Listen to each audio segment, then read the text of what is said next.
ರಾಧಾ ರಾಧಾ ಅಷ್ಟೇ ಕೊಟ್ಟಿದ್ದು. ಅಷ್ಟು ಕೊಟ್ಟಿದ ತಕ್ಷಣ ಅಲ್ಲಿ ಹೊರಗಡೆ ಇದನ್ನೇ ಕ್ಯಾರಿ ಮಾಡಿ. ಸಾಹೋದಲ್ಲಿ ಪ್ರಭಾಸ್ಗೆ ಕೊಟ್ರಿ, ಮಹರ್ಷಿಯಲ್ಲಿ ನಮ್ಮ ಮಹೇಶ್ ಬಾಬು ಅವರಿಗೆ, ಮತ್ತೆ ಕಿಕ್ಕಲ್ಲಿ ರವಿತೇಜ ಅವರಿಗೆ. ಹನುಮಂತ, ನೀನು ಎಲ್ಲೇ ಇದ್ದರೂ ಆ ದಾರಿಯನ್ನು ಹುಡುಕುತ್ತೀಯ. ರಾಧಾ, ನೀನ್ ಎಲ್ಲೇ ಹೋದ್ರು ನಾನ್ ಮಾತ್ರ ನಿನ್ನ ಬಿಡಲ್ಲ. ನೀನ್ ಎಲ್ಲಿಗಾದ್ರೂ ಹೋಗು, ಇಡೀ ಬೃಂದಾವನ ಹುಡುಕಿ ಆದ್ರೂ ನಿನ್ನ ಕರ್ಕೊಂಡು ಬಂದೇ ಬರ್ತೀನಿ. ಮಾ, ನೀನ್ ಎಲ್ಲಿಗಾದ್ರೂ ಹೋಗು, ನಾನಂತೂ ನಿನ್ನ ಬಿಡೋದೇ ಇಲ್ಲ. ಏ ಅಯನ್, ನೀನು ನನಗೆ ಮೋಸ ಮಾಡ್ತೀಯಾ? ನೋಡೋಣ ಬಾ. ನಮಸ್ಕಾರ, ನವಿಲು ಎಂಟರ್ಟೈನ್ಮೆಂಟ್ ಮಾತುಕತೆಗೆ ಸ್ವಾಗತ. ಇವತ್ತಿನ ಮಾತುಕತೆ ನಿಪುಣ್ ಅವರ ಜೊತೆ. ನಿಪುಣ್ ಅವರು ಸುಮಾರು 15 ವರ್ಷಗಳಿಗೂ ಹೆಚ್ಚು ಡಬ್ಬಿಂಗ್ ಅನುಭವ ಇರುವಂಥವರು. 2007ರಲ್ಲಿ ಡಬ್ಬಿಂಗ್ ಕೆಲಸ ಶುರು ಮಾಡಿದ ನಿಪುಣ್ ಅವರು ಮತ್ತೆ ಹಿಂತಿರುಗಿ ನೋಡಿದ್ದೇ ಇಲ್ಲ. ನೇರವಾದ ಕನ್ನಡ ಸೀರಿಯಲ್ಗಳಲ್ಲಿ ನಾಯಕನ ಪಾತ್ರಕ್ಕೆ ಡಬ್ ಮಾಡಿದ ನಿಪುಣ್ ಸುಮಾರು 4,000ಕ್ಕೂ ಹೆಚ್ಚು ಎಪಿಸೋಡ್ಗಳಲ್ಲಿ ನಾಯಕನ ಪಾತ್ರಗಳಿಗೆ ಡಬ್ ಮಾಡಿದ್ದಾರೆ. ಅದಲ್ಲದೆ ಸುಮಾರು 10,000ಕ್ಕೂ ಹೆಚ್ಚು ಕಾರ್ಟೂನ್ ಎಪಿಸೋಡ್ಗಳಿಗೆ ನಿಪುಣ್ ದನಿಯಾಗಿದ್ದಾರೆ. ಹಾಗೆ ಇತ್ತೀಚೆಗೆ ಹಲವಾರು ಸಿನಿಮಾಗಳಲ್ಲೂ ಕೂಡ ನಾಯಕನ ಪಾತ್ರಕ್ಕೆ ಡಬ್ ಮಾಡಿದ್ದಾರೆ. ಇದೆಲ್ಲದಕ್ಕೂ ಕಳಶ ಇಟ್ಟ ಹಾಗೆ ಅವರ ಮಾಡಿದ ಒಂದು ಮೇಜರ್ ಪಾತ್ರ ಅಂದರೆ ರಾಧಾಕೃಷ್ಣ ಧಾರಾವಾಹಿಯ ಕೃಷ್ಣನ ದನಿ. ಕೋವಿಡ್ ಸಮಯದಲ್ಲಿ ಆರಂಭವಾದ ರಾಧಾಕೃಷ್ಣ ಧಾರಾವಾಹಿ ಮನೆ ಮಾತಾಗಿದ್ದು ತಮ್ಮೆಲ್ಲರಿಗೂ ಗೊತ್ತೇ ಇದೆ. ಅದರಲ್ಲಿ ಕೃಷ್ಣನ ದನಿ ಇದೇ ನಿಪುಣ್ದು. ಯಾವುದೇ ಪಾತ್ರಕ್ಕಾಗಲಿ ಅದಕ್ಕೆ ತಕ್ಕ ಹಾಗೆ ದನಿಯನ್ನು ಹೊಂದಿಸಿ, ದನಿಯನ್ನು ಬದಲಾಯಿಸಿ ಮಾತಾಡುವಂತಹ ಒಂದು ಪ್ರತಿಭೆ ನಿಪುಣ್ ಅವ್ರದ್ದು. ಸೊ ಇಂಥ ಒಂದು ವಿಶೇಷವಾದ ಪ್ರತಿಭೆಯನ್ನು ನಾವಿವತ್ತು ಮಾತಾಡ್ಸೋಣ. ಅವರ ಅನುಭವಗಳನ್ನು, ಜೊತೆಗೆ ರಾಧಾಕೃಷ್ಣ ಧಾರಾವಾಹಿಯಲ್ಲಿ ಕೃಷ್ಣನ ಪಾತ್ರಕ್ಕೆ ಅವರ ಒಂದು ಯಾವ ರೀತಿಯ ತಯಾರಿಯನ್ನು ಮಾಡ್ಕೊಂಡಿದ್ರು, ಯಾವ ರೀತಿಯ ಅನುಭವಗಳು ಅದರ ಸುತ್ತ ಇತ್ತು ಅನ್ನೋದನ್ನು ಕೇಳೋಣ. ಬನ್ನಿ, ಅವ್ರನ್ನ ಮಾತಾಡ್ಸೋಣ. ನಮಸ್ಕಾರ ನಿಪುಣ್. ನಮಸ್ತೆ ಸರ್. ನವಿಲು ಎಂಟರ್ಟೈನ್ಮೆಂಟ್ ಮಾತುಕತೆಗೆ ಸ್ವಾಗತ. Thank you. ಮೊದಲನೇದಾಗಿ 2007ಕ್ಕೆ ನೀವು ಡಬ್ಬಿಂಗ್ಗೆ ಕಾಲಿಟ್ರಿ. ಅಲ್ಲಿಂದ 2023 ಸುಮಾರು 16 ವರ್ಷಗಳ ಒಂದು ಜರ್ನಿ. ಇಲ್ಲಿವರೆಗೆ ಒಂದು ದೊಡ್ಡ ಅನುಭವನೇ ಪಡ್ಕೊಂಡಿದ್ದೀರಾ. ಇದರಲ್ಲಿ ನಾನು ನಿಮ್ಮ ಜೊತೆ ಹಂಚ್ಕೊಬೇಕಾಗಿರೋದು ಅಂದರೆ 2015ರಲ್ಲಿ 15-16 ಟೈಮಲ್ಲಿ ಆಗಿನ್ನೂ ಕನ್ನಡದ ಡಬ್ಬಿಂಗ್ ಅಲ್ಲದೆ ಬೇರೆ ಚಿತ್ರಗಳ ಡಬ್ಬಿಂಗ್ನ ಕನ್ನಡದಲ್ಲಿ ತರೋ ಪ್ರಯತ್ನ ಆಗ್ತಾಯಿತ್ತು. ಆ ಹೊತ್ತಲ್ಲಿ ಸುಮಾರು ಜನ ಡಬ್ಬಿಂಗ್ ಆರ್ಟಿಸ್ಟ್ಗಳು ಬೇರೆ ಅಂದರೆ ಕನ್ನಡ ಸಿನಿಮಾ ಬಿಟ್ಟು ಬೇರೆ ಸಿನಿಮಾಗಳ ಡಬ್ಬಿಂಗ್ ಮಾಡೋದಕ್ಕೆ ಸ್ವಲ್ಪ ಆತಂಕ ಇತ್ತು. ಆ ಹೊತ್ತಿನ ಒಂದು ವಾತಾವರಣನೂ ಹಾಗಿತ್ತು. ಹೌದು. ಬಟ್ ಆ ಹೊತ್ತಲ್ಲಿ ನಾನು ನನ್ನ ಪ್ರೀತಿ ಅನ್ನೋದು ನಮ್ಮ ದರ್ಶನ್ ಎಂಟರ್ಪ್ರೈಸಸಲ್ಲಿ ಕೃಷ್ಣಮೂರ್ತಿಯವರು ಮೊಟ್ಟ ಮೊದಲ ಒಂದು ಬೇರೆ ಭಾಷೆಯ ಚಿತ್ರ ಕನ್ನಡಕ್ಕೆ ತಂದು ಒಂದು ಎಕ್ಸ್ಪೆರಿಮೆಂಟ್ ಮಾಡಬೇಕು ಅಂತ ಒಂದು ಹಿಂದಿ ಪಂಜಾಬಿ ಸಿನಿಮಾ ಅದನ್ನು ತಂದು ಕನ್ನಡಕ್ಕೆ ಡಬ್ ಮಾಡ್ತಾಯಿದ್ರು. ಆಗ ಎಷ್ಟೋ ಜನ ಆರ್ಟಿಸ್ಟ್ಗಳು ನಮಗಿದು ಮಾಡೋದು ಬೇಡ, ಕಷ್ಟ ಆಗುತ್ತೆ, ಯಾವುದಾದ್ರು ತೊಂದರೆ ಬಂದರೆ ಅಂತ ಸ್ವಲ್ಪ ಆತಂಕ ಇತ್ತು. ಆ ಹೊತ್ತಲ್ಲಿ ಆ ಸಿನಿಮಾದ ನಾಯಕ ನಟನಿಗೆ ನೀವೇ ಬಂದು ವಾಯ್ಸ್ ಕೊಟ್ರಿ. ಯಾವುದೇ ಒಂದು ಹೆದರಿಕೆ ಇಲ್ಲದೆ ಅಥವಾ ಯಾವುದೇ ಆತಂಕ ಇಲ್ಲದೆ ಬಂದು ಕೊಟ್ರಿ. ಹೌದು. ಸೊ ಅದಕ್ಕೆ ನಮ್ಮ ಕಡೆಯಿಂದ ನಿಮಗೆ ಒಂದು ಧನ್ಯವಾದನ ತಿಳಿಸ್ತೀನಿ. ಸೊ ಅದೊಂದು ನಿಜವಾಗ್ಲೂ ಒಂದು ಧೈರ್ಯವಾದ ಕೆಲಸ. ಅದರಿಂದ ಈಗ ಡಬ್ಬಿಂಗ್ ಕನ್ನಡದಲ್ಲಿ ಒಂದು ಮುನ್ನೆಲೆಗೆ ಬಂದಿದೆ. ಕರೆಕ್ಟ್. ಸಾಕಷ್ಟು ಕೆಲಸ ಮತ್ತು ಸಾಕಷ್ಟು ಹೊಸ ಅವಕಾಶಗಳು ಹುಟ್ಟುತ್ತಾ ಇದೆ. ಸೊ ನಾನು ನನ್ನ ಪ್ರೀತಿ ಅನ್ನೋ ಒಂದು ಮೊಟ್ಟ ಮೊದಲ ಕನ್ನಡದಲ್ಲಿ ಡಬ್ಬಾದ ಚಿತ್ರಕ್ಕೆ ನಿಪುಣ್ ಅವರೇ ನಾಯಕ ನಟನಾಗಿ ದನಿಯನ್ನು ನೀಡಿದ್ದು. ಸೊ ಅದಕ್ಕೋಸ್ಕರ ಧನ್ಯವಾದಗಳು. ನಿಜ, ಧನ್ಯವಾದ ಅಂತ ಹೇಳೋದಕ್ಕಿಂತ ನಾನೇ ಶಾಕ್ ಆದೆ ಈಗ ಸಡನ್ ಆಗಿ. ಫಾರ್ ಎಕ್ಸಾಂಪಲ್, ನೀವು ಅದೇ ಇಂಟರ್ವ್ಯೂ ಅಂತ ಬಂದಾಗ ಕ್ಯಾಶುಯಲಾಗಿ ಕೇಳ್ತೀರಾ ಎಷ್ಟು ಪ್ರಾಜೆಕ್ಟ್ಸ್ ಇದೆ ಏನು ಇರ್ತಾ ಅಂತ. ನಾನು ಇದನ್ನು ನನ್ನ ಲಿಸ್ಟಲ್ಲೇ ಇರಲಿಲ್ಲ ಸರ್, ನಿಜವಾಗ್ಲೂ. ಅದು ಹೇಳಿದಾಗ ತುಂಬ ಖುಷಿ ಆಯಿತು. ಎಸ್, ಸುಮ್ಮನೆ ಒಂದು ಫೋನ್ ಬಂತು, ಈ ಥರ ಒಂದು ಸಿನಿಮಾ ಇದೆ ಬನ್ನಿ ಮಾಡಿ ಅಂತ. ಎಲ್ಲಿ ಅದು? ಬಸವೇಶ್ವರ ನಗರ. ಹೌದು, ಬಸವೇಶ್ವರ ನಗರ, ರಾಜಾಜಿನಗರ ಹತ್ರ ಒಂದು. ಹೌದು. ಅಲ್ಲಿ ಕೃಷ್ಣಮೂರ್ತಿ ಅವರು ಫೋನ್ ಮಾಡಿ ಈ ಥರ ಬರೋಕ್ಕೆ ಹೇಳಿದಾಗ ಯಾಕೆ ಟ್ರೈ ಮಾಡಬಾರ್ದು, ತಪ್ಪೇನು ಅದರಲ್ಲಿ ಅಂತ ಅನ್ನಿಸ್ತು. ಯಾಕೆ ಅಂತಂದರೆ ಬಿಕಾಸ್ ಇಲ್ಲಿ ಕನ್ನಡ ಇಂಡಸ್ಟ್ರೀಲಿ ಹೌದು ಡಬ್ಬಿಂಗ್ ಪರ ವಿರೋಧ ನಡೀತಾ ಇದೆ, ಒಂದು ಟ್ರೈ ಮಾಡೋದ್ರಲ್ಲಿ ತಪ್ಪೇನಿದೆ ಅಂತ ಅನ್ನಿಸ್ತು. ಸರಿ, ಯಾಕಂದರೆ ಆವಾಗಲೂ ನನಗೆ ಜಸ್ಟ್ ಸ್ಟಾರ್ಟಿಂಗ್ ಮೂಮೆಂಟ್ ಆಗಿದ್ದರಿಂದ ಜಸ್ಟ್ ಗಿವ್ ಅ ಚಾನ್ಸ್ ಅಂತ ಹೋಗಿ ಟ್ರೈ ಮಾಡಿದೆ. ಬಟ್ ನೀವು ಹೇಳಿದ್ಮೇಲೆ ಈಗ ಸೊ 2007ಕ್ಕೆ ಹೇಗೆ ಈ ಒಂದು ಡಬ್ಬಿಂಗ್ನ ಆರಂಭ ಆಯಿತು? ಸರ್, ನಾನು ಆ್ಯಕ್ಚುಲಿ ಆದರ್ಶ ಫಿಲ್ಮ್ ಇನ್ಸ್ಟಿಟ್ಯೂಟಲ್ಲಿ ಕೋರ್ಸ್ ಮಾಡಿದ್ದು. ಓಕೆ. ಕಾಲೇಜಲ್ಲಿ ಸಿಕ್ಕಾಪಟ್ಟೆ ಸೂಪರಾಗಿ ಓದ್ತಾ ಇದ್ವಿ ನಾವು. ಸಾಕು ಓದಿದ್ದು ಅಂದ್ಬಿಟ್ಟು ಆದರ್ಶ ಇನ್ಸ್ಟಿಟ್ಯೂಟಿಗೆ ಹೋಗಿ ಸೇರಿಕೊಂಡು ಅಲ್ಲಿ ಆ ಇನ್ಸ್ಟಿಟ್ಯೂಟ್ ಮುಗಿಸಿದ ಮೇಲೆ ನನ್ನ ಇಂಡಸ್ಟ್ರಿ ಜರ್ನಿ ಶುರು ಆಯಿತು. ಫೋಟೋಸ್ ಇಟ್ಕೊಂಡಿದ್ವಿ, ಫೋಟೋಶೂಟ್ ಆಯಿತು. ಅದಾದಮೇಲೆ ಸುಮಾರು ಕಡೆ ಕೊಟ್ವಿ, ಆ್ಯಕ್ಟ್ ಮಾಡಿದ್ವಿ, ಸಿನಿಮಾಗಳಲ್ಲಿ ಆ್ಯಕ್ಟ್ ಮಾಡಿದ್ವಿ, ಸೀರಿಯಲ್ಗಳು ಆ್ಯಕ್ಟ್ ಮಾಡಿದ್ವಿ. ಅಲ್ಲಿ ಜಾಸ್ತಿ ನಮಗೆ ಬ್ಯುಸಿ ಇರ್ತಿರ್ಲಿಲ್ಲ. ಅಂದರೆ ಸುಮ್ಮನೆ 1 ಡೇ ಕ್ಯಾರೆಕ್ಟರ್ 2 ಡೇ ಕ್ಯಾರೆಕ್ಟರ್ ಆಗ್ತಿತ್ತು. ಸರಿ, ಒಂದಿನ ಹೀಗೆ ಒಬ್ಬರು ಮ್ಯಾನೇಜರ್, ಅವ್ರನ್ನ ಇವತ್ತು ನೆನೆಸ್ಕೋಬೇಕು, ಪಾಂಡುರಂಗಾಚಾರ್ ಅಂತ, ಅವರು ಮತ್ತು ಗಗನ್ ಅಂತ ಹೇಳಿ ನನ್ನ ಫ್ರೆಂಡ್, ಅವನ ಪ್ರದೀಪ್, ಅವರಿಬ್ಬರು ಹೀಗೆ SSLC ನನ್ನ ಮಕ್ಕಳು ಪ್ರಾಜೆಕ್ಟ್ ಮಾಡ್ತಿರ್ಬೇಕಾದ್ರೆ ಚುಕ್ಕಿ ಸುಷ್ಮಾ ಅಂತ ನಿಮಗೆ ಗೊತ್ತಿರಬೇಕು, ಅವರು ಒಂದಷ್ಟು ಪ್ರಾಜೆಕ್ಟ್ಸ್ ಮಾಡ್ತಿದ್ರು. ಆವಾಗ ಅಲ್ಲಿಗೆ ವಾಯ್ಸ್ ಟೆಸ್ಟ್ಗೆ ಅಂತ ಕಳಿಸಿದ್ರು. ನಮ್ಮ ಆದರ್ಶ ಇನ್ಸ್ಟಿಟ್ಯೂಟ್ ಬ್ಯಾಚ್ ಏನಿತ್ತು ಹುಡುಗರು, ಒಂದು 20-25 ಮೆಂಬರ್ಸ್ನಲ್ಲಿ ಕಳಿಸಿದ್ರು. ಅಲ್ಲಿ ಕಳಿಸಿದಾಗ ಸೆಲೆಕ್ಟ್ ಆಗಿದ್ದು 3 ಜನ. ಆ 3 ಜನರಲ್ಲಿ ನಾನು ಒಬ್ಬ ಆಗಿದ್ದೆ. ಅಲ್ಲಿಂದ ಕಾರ್ಟೂನ್ ಜರ್ನಿ ಶುರುವಾಗಿ 2007 ಕಾರ್ಟೂನ್ಸ್ ಸುಮಾರು ಮಾಡಿದ್ವಿ ಸರ್. ಸುಮಾರು ನನಗೆ ನೆನಪಿರೋ, ಸುಮ್ಮನೆ ಲೆಕ್ಕ ಹೇಳಬೇಕು ಅಂದರೆ 10,000+ ಎಪಿಸೋಡ್ಸ್ ಆಗೋಗಿದೆ. ಚುಕ್ಕಿ ಸುಷ್ಮಾ ಅವ್ರ ಆಪರ್ಚುನಿಟಿ ಕೊಟ್ಟಿದ್ರು. ಇದಕ್ಕೆ ಕಾರಣಕರ್ತರಾದವರು ಪಾಂಡುರಂಗಾಚಾರ್ ಮತ್ತು ಗಗನ್. ಅದಾದಮೇಲೆ ರಜಾಕ್ ಅಂತ ಒಬ್ಬರಿದ್ದರು. ಅದಾದಮೇಲೆ ನಮ್ಮ ಶ್ರೀಚಂದ್ರು ಅಂತ ರೈಟರ್, ನಿಮಗೆ ಗೊತ್ತಿರಬೇಕು, ಅವರು ಸ್ಟುಡಿಯೋದಲ್ಲಿ ನಾವೆಲ್ಲ ಏನು ಮಕ್ಕಳಾಗಿ ಬೆಳೆದಿದ್ದು ಅಂತ ಹೇಳ್ಬೋದು. ಈ ರಜಾಕ್ ಮಾಡ್ತಿದ್ದ ಪ್ರಾಜೆಕ್ಟ್ಸಲ್ಲಿ. ಆಮೇಲೆ ನಮ್ಮ ಗಿರಿ ಸರ್, ಅವರು ಪ್ರಾಜೆಕ್ಟ್ಸ್ ತಂದು ಕೊಡ್ತಿದ್ರು. ಸುಮಾರು ಎಲ್ಲ ಚಿಕ್ಕ ಚಿಕ್ಕ ಮಕ್ಕಳಲ್ಲಿ ನಾವು ಏನು ನೋಡ್ತಿದ್ವಿ ಕಾರ್ಟೂನ್ಸು, ಆ ಕಾರ್ಟೂನ್ಸ್ಗಳಿಗೆಲ್ಲ ವಾಯ್ಸ್ ಆದ್ವಿ ನಾವು. ಸೊ ಇದು ಒಂದು ರೀತಿ, ಈಗ ಶ್ರೀಚಂದ್ರ ಅವ್ರ ಹೆಸರು ಹೇಳಿದ್ರಿ, ಅವ್ರಿಗಿಲ್ಲ. ಸೊ ಅವರು ಕೂಡ ಮೊದಲ ಬಾರಿಗೆ ಒಂದು ಸಿನಿಮಾಗೆ ಹಾಡುಗಳನ್ನು ಬರೆದುಕೊಟ್ಟಿದ್ದು, ಅಂದರೆ ನಮ್ಮ ಸತ್ಯದೇವ IPS ಮತ್ತು ಧೀರಾ ಸಿನಿಮಾಗಳಿಗೆ ಹಾಡುಗಳನ್ನು ಬರ್ಕೊಟ್ಟಿದ್ದು, ಮತ್ತು ಪ್ರತಿಯೊಂದು ಆ ಒಂದು ಮ್ಯೂಸಿಕ್ನ ಹಾಡುಗಳನ್ನು ಹಾಡಿಸೋದು ಪ್ರತಿಯೊಂದನ್ನು ಕೂಡ ಶ್ರೀಚಂದ್ರ ಅವರೇ ಮಾಡಿದ್ದು. ತುಂಬ ಚೆನ್ನಾಗಿರೋ ಹಾಡುಗಳನ್ನು ಬರೀತಿದ್ರು, ಬರೆದು ಇದ್ದಾರೆ ನಮ್ಮ ಸಿನಿಮಾಗಳಿಗೆ. ಅಂದರೆ ದರ್ಶನ್ ಎಂಟರ್ಪ್ರೈಸಸ್ ಇಂದ ಬಂದಿರೋ ಎಲ್ಲ ಮೊದಲ ಒಂದು ಡಬ್ಬಿಂಗ್ ಸಿನಿಮಾಗಳ ಸಾಲಿದೆಯಲ್ಲ, ಅದೆಲ್ಲದಕ್ಕೂ ಶ್ರೀಚಂದ್ರ ಅವ್ರದೇ ಒಂದು ಹಾಡುಗಳು. ಸೊ ಎಲ್ಲ ಒಂದೇ ರೀತಿ ಒಂಥರ ಭೂಮಿ ಚಿಕ್ಕದು, ದುಂಡಾಗಿದೆ ಅನ್ನೋ ಹಾಗೆ. ಸೊ ಎಲ್ಲ ಅಲ್ಲಲ್ಲೇ ಹೌದು.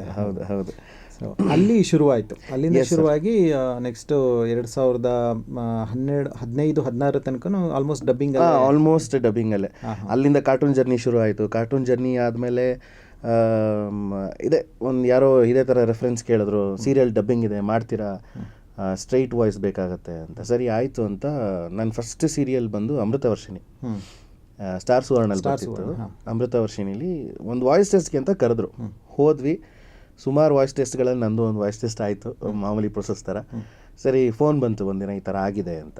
ಇದಕ್ಕೆ ಆಪರ್ಚುನಿಟಿ ಕೊಟ್ಟಿದ್ದು ಬಳೆಕುಮಾರ್ ಸರ್, ಡೈರೆಕ್ಟ್ರು.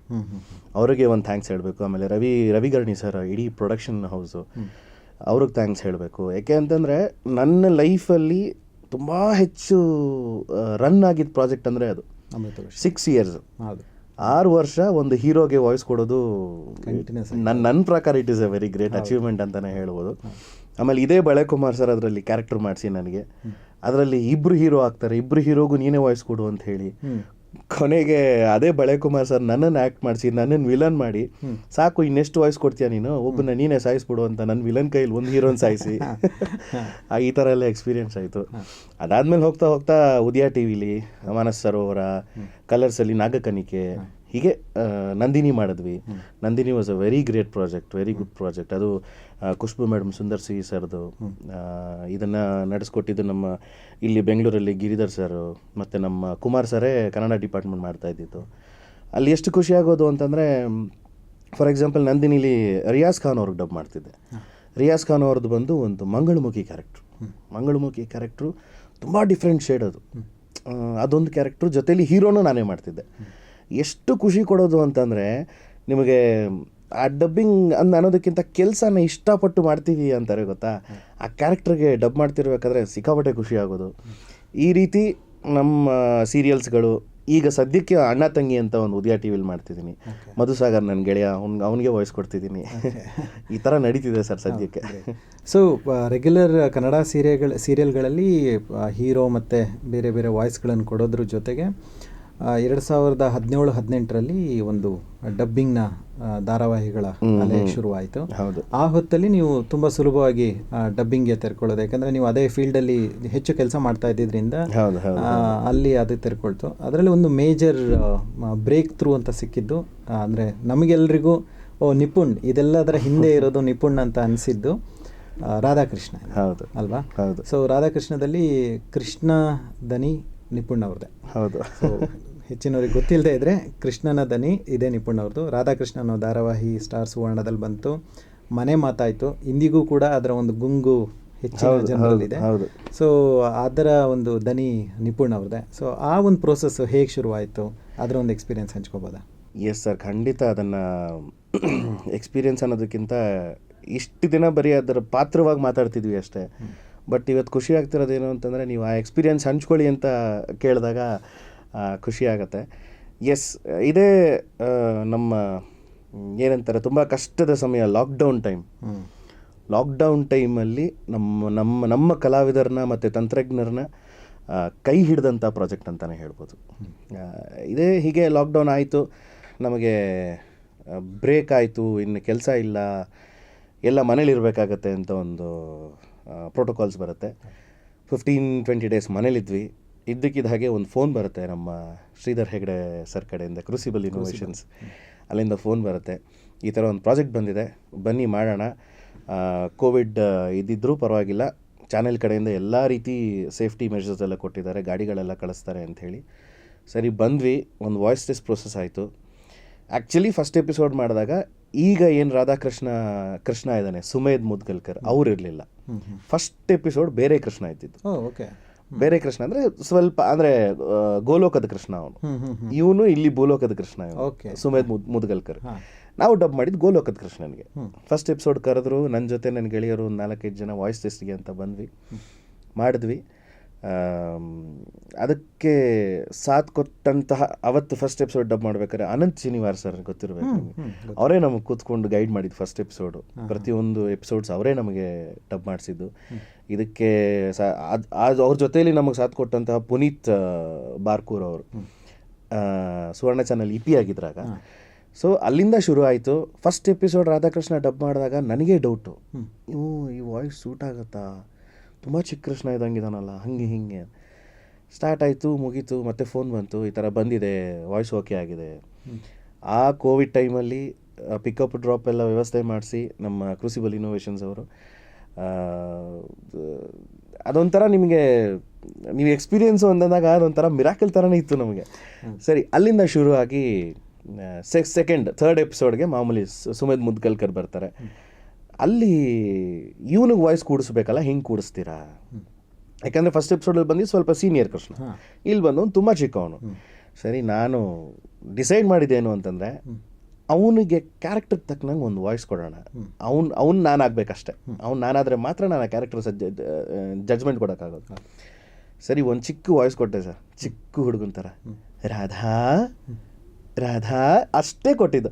ಅಷ್ಟು ಕೊಟ್ಟಿದ ತಕ್ಷಣ ಅಲ್ಲಿ ಹೊರಗಡೆಯಿಂದ ಇದನ್ನೇ ಕ್ಯಾರಿ ಮಾಡಿ ಸಾಕು, ಫೈನಲ್ ಆಗಿಬಿಡುತ್ತೆ. ಅಲ್ಲಿಂದ ರಾಧಾಕೃಷ್ಣ ಜರ್ನಿ ಶುರು ಆಯಿತು. ಸುಮೇಧ್ ಮುದ್ಗಲ್ಕರ್ಗೆ ಡಬ್ ಮಾಡ್ತಾ ನನ್ನ ಲೈಫಲ್ಲಿ ಒಂದು ಹೊಸ ತಿರುವು ಸಿಕ್ತು. ನನಗಾಗಲಿ, ನಮ್ಮ ಜೊತೆ ಡಬ್ ಮಾಡಿದಂಥ ರಾಧಾ, ಬಲರಾಮ ಎಲ್ಲ ಸಹಕಾಲವಿದ್ರು. ಆಮೇಲೆ ಇಲ್ಲಿವರೆಗೂ ಡೇ 1ಇಂದ ಎಂಡ್ವರೆಗೂ ಸಪೋರ್ಟ್ ಮಾಡಿದಂಥ ನನ್ನ ಕ್ರೂಸಿಬಲ್ ಇನ್ನೋವೇಷನ್ಸ್ ಪಿಲ್ಲರ್ಸ್ ಅಂತಲೇ ಹೇಳ್ಬೋದು. ಹೆಗ್ಡೆ ಸರ್ ಆಗಲಿ, ಗಿರಿ ಸರ್ ಆಗಲಿ, ರಾಘು ಸರ್, ಕುಮಾರ್ ಸರ್, ಆಮೇಲೆ ನಮ್ಮ ಸೌಂಡ್ ಇಂಜಿನಿಯರ್ಸು ನಿಜಾಮು, ಮೋಹನ್ನು, ಆಮೇಲೆ ನಮ್ಮ ಎಡಿಟರ್ಸ್ ಅವಾಗ ನಿತಿನ್ ಇದ್ದರು, ಪ್ರಜ್ವಲ್, ಎಲ್ಲರಿಗೂ ತುಂಬ ಥ್ಯಾಂಕ್ಸ್ ಹೇಳ್ಬೇಕು. ಯಾಕಂದರೆ ನನ್ನ ಸಕ್ಸಸ್ಗೆ ಅಥವಾ ನಮ್ಮ ಸಕ್ಸಸ್ಗೆ ಅವರೆಲ್ಲ ಕಾರಣಕರ್ತರಾಗಿರ್ತಾರೆ.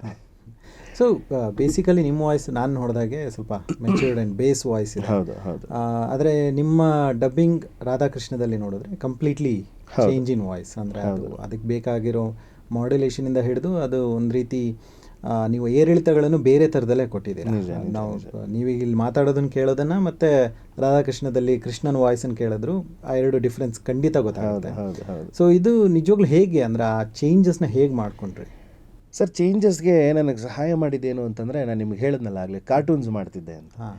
ಕಾರ್ಟೂನ್ಸ್ ಮಾಡ್ತಿರ್ಬೇಕಾದ್ರೆ ವಿ ನೆವರ್ ನೋ, ನನ್ನ ಒಂದೇ ಕಾರ್ಟೂನಲ್ಲಿ ಒಂದು ಸೈಬೋರ್ಗ್ 009 ಅಂತ ಒಂದು ಕಾರ್ಟೂನ್ ಇತ್ತು. ಅದು 009 ಅಂದರೆ 9 ಕ್ಯಾರೆಕ್ಟರ್ಗಳು.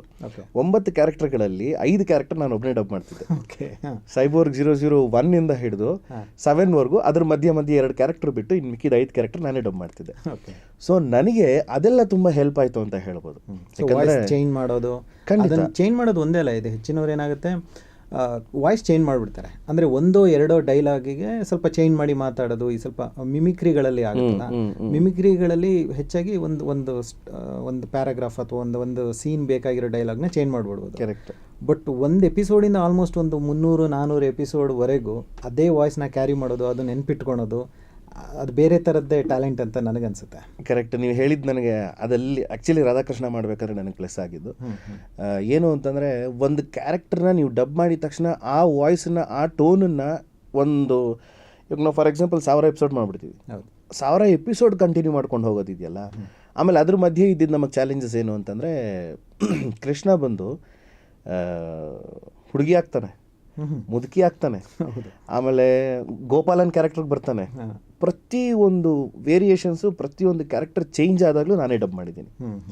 ಇವಾಗ ಹುಡುಗಿ ಗೋಪಿಕಾ ಅಂತ ಒಂದು ಕ್ಯಾರೆಕ್ಟರ್ ಬಂತು, ಕೃಷ್ಣ ಚೇಂಜ್ ಆಗ್ತಾನೆ, ಗೋಪಾದೇವಿ ಅಂತ ಬಂದಾಗ ನನಗೆ ಶಾಕು. ಸರಿ ಆಯಿತು, ಹುಡುಗಿ ಬಂದ್ಲು, ನಮಗೆ ಡಬ್ ಮಾಡಿಸಲ್ಲ ಇವಾಗ. ಕೃಷ್ಣ ಕೆಲಸ ಕೊಟ್ಟ.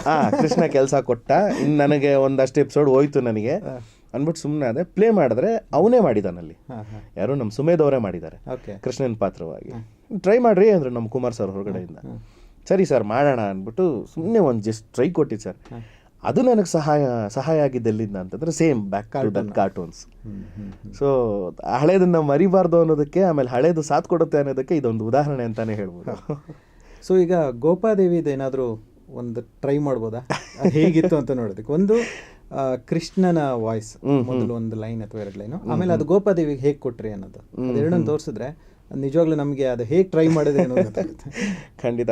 ಅದೇ ನಿಮ್ಗೆ ಹೇಳಿದ ಹಾಗೆ ಕೃಷ್ಣ ಬಂದು ಸಾಫ್ಟು, ತಲಹಟೆ ಜಾಸ್ತಿ, ರಾಧನ್ ಕ್ವಾಟ್ಲೆ ಕೊಡೋನ್ ಜಾಸ್ತಿ ಅಂತ ಕ್ಯಾರೆಕ್ಟರ್.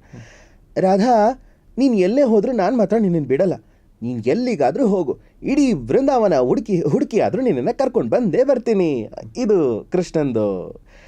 ಇದ್ರ ಜೊತೆಗೆ ಹೋಗ್ತಾ ಹೋಗ್ತಾ ಹೋಗ್ತಾ ಗೋಪಾದೇವಿಯಾಗಿ ಬದಲಾಗ್ತಾನೆ. ಎಷ್ಟು ಚೆನ್ನಾಗಿತ್ತು ಅಂದರೆ ಆ ಕ್ಯಾರೆಕ್ಟರ್ಗಳು ಒಂದು ಭಯಂಕರ ಚಾಲೆಂಜ್ ಅದು ನನಗೆ, ಸುಹಾಸ್ಗೆ ಆ್ಯಕ್ಚುಲಿ. ಅವನು ಬಲದೇವಿ, ನಾನು ಗೋಪಾದೇವಿ. ಕೃಷ್ಣ ಗೋಪಾದೇವಿ ಆಗ್ತಾನೆ, ಬಲರಾಮ ಬಲದೇವಿ ಆಗ್ತಾನೆ. ಒಯ್ಯಮ್ಮ, ನೀನು ಎಲ್ಲಿಗಾದರೂ ಹೋಗು, ನಾನಂತೂ ನಿನ್ನನ್ನು ಬಿಡೋದೇ ಇಲ್ಲ. ಏ ಅಯನ್, ನೀನು ನನಗೆ ಮೋಸ ಮಾಡ್ತೀಯಾ? ನೋಡೋಣ ಬಾ. ಈ ಥರ ಒಂದು ಗೋಪಾದೇವಿಗೆ ಚೇಂಜ್ ಓವರು.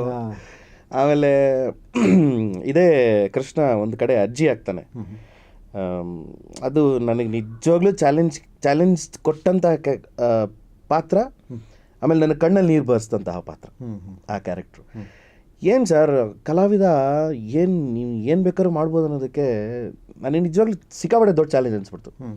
ಇಲ್ಲ ಗುರು, ಇದನ್ನು ಮಾಡಲೇಬೇಕು ನಾನು.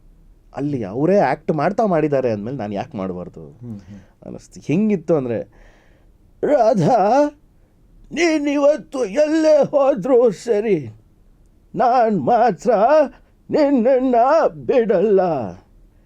ಏನು ಮಾಡ್ತೀಯೋ ಮಾಡು, ನಿನಗೆ ನಾನು ಕಷಾಯ ಕುಡಿಸ್ತೀನಿ. ಹಿಂಗೆ ಅಜ್ಜಿ ಕ್ಯಾರೆಕ್ಟರ್ ತೊಗೊಂಡೋಗಿರೋದು. ಇಷ್ಟು ಡೈಲಾಗ್ಗಳನ್ನ ಇಲ್ಲಿ ಒಂದೊಂದು ಪದಗಳನ್ನು ಅಥವಾ ಒಂದೊಂದು ಸಾಲನ್ನು ಹೇಳುತ್ತೆ ಸ್ವಲ್ಪ ಸುಲಭ ಅನ್ನಿಸ್ಬೋದು. ಹೌದು. ಬಟ್ ಎಪಿಸೋಡ್ ಗಟ್ಟಲೆ ಅದನ್ನು ಕ್ಯಾರಿ ಮಾಡಬೇಕಾದ್ರೆ ಅದಕ್ಕೆ ಹಾಕೋ ಶ್ರಮ ಇದೆಯಲ್ಲ, ಅದಕ್ಕೆ ಬೀಳುವಂಥ ಗಂಟ್ಲಿಗೆ ಒಂದು ಏನು ಒತ್ತಡ ಇದೆ, ಅದು ಬೇರೆ ಮಟ್ಟದ್ದು. ನಿಜವಾಗ್ಲೂ ನೀವು ತುಂಬ ಚೆನ್ನಾಗಿ ಮಾಡಿದ್ದೀರಾ. ಅದಕ್ಕೋಸ್ಕರನೇ ಜನ ಎಲ್ಲರೂ ಮೆಚ್ಕೊಂಡಿದ್ದು. ಹೆಚ್ಚಿನವ್ರಿಗೆ ಗೊತ್ತಿಲ್ಲದೆ ಇರ್ಬೋದು, ಅಂದರೆ ಬರೀ ಕೃಷ್ಣನ ಪಾತ್ರ ಮಾತ್ರ ಮಾಡಿದ್ದಾರೆ, ಗೋಪಾದೇವಿ ಅಥವಾ ಈ ರೀತಿ ಮುದುಕಿ ಪಾತ್ರಗಳು ಅಥವಾ ಮುದುಕನ ಪಾತ್ರಗಳನ್ನು ಬೇರೆಯವ್ರು ಮಾಡಿರ್ಬೋದು ಅಂತ ನಮ್ಮ ನೋಡುಗರು ಅಂದ್ಕೊಂಡಿರ್ಬೋದು. ಖಂಡಿತ ಅಲ್ಲ. ಎಲ್ಲ ಧ್ವನಿ ಅಥವಾ ಎಲ್ಲ ವಾಯ್ಸ್ ಹಿಂದೆನೇ ನಿಪುಣ ಇರೋದು.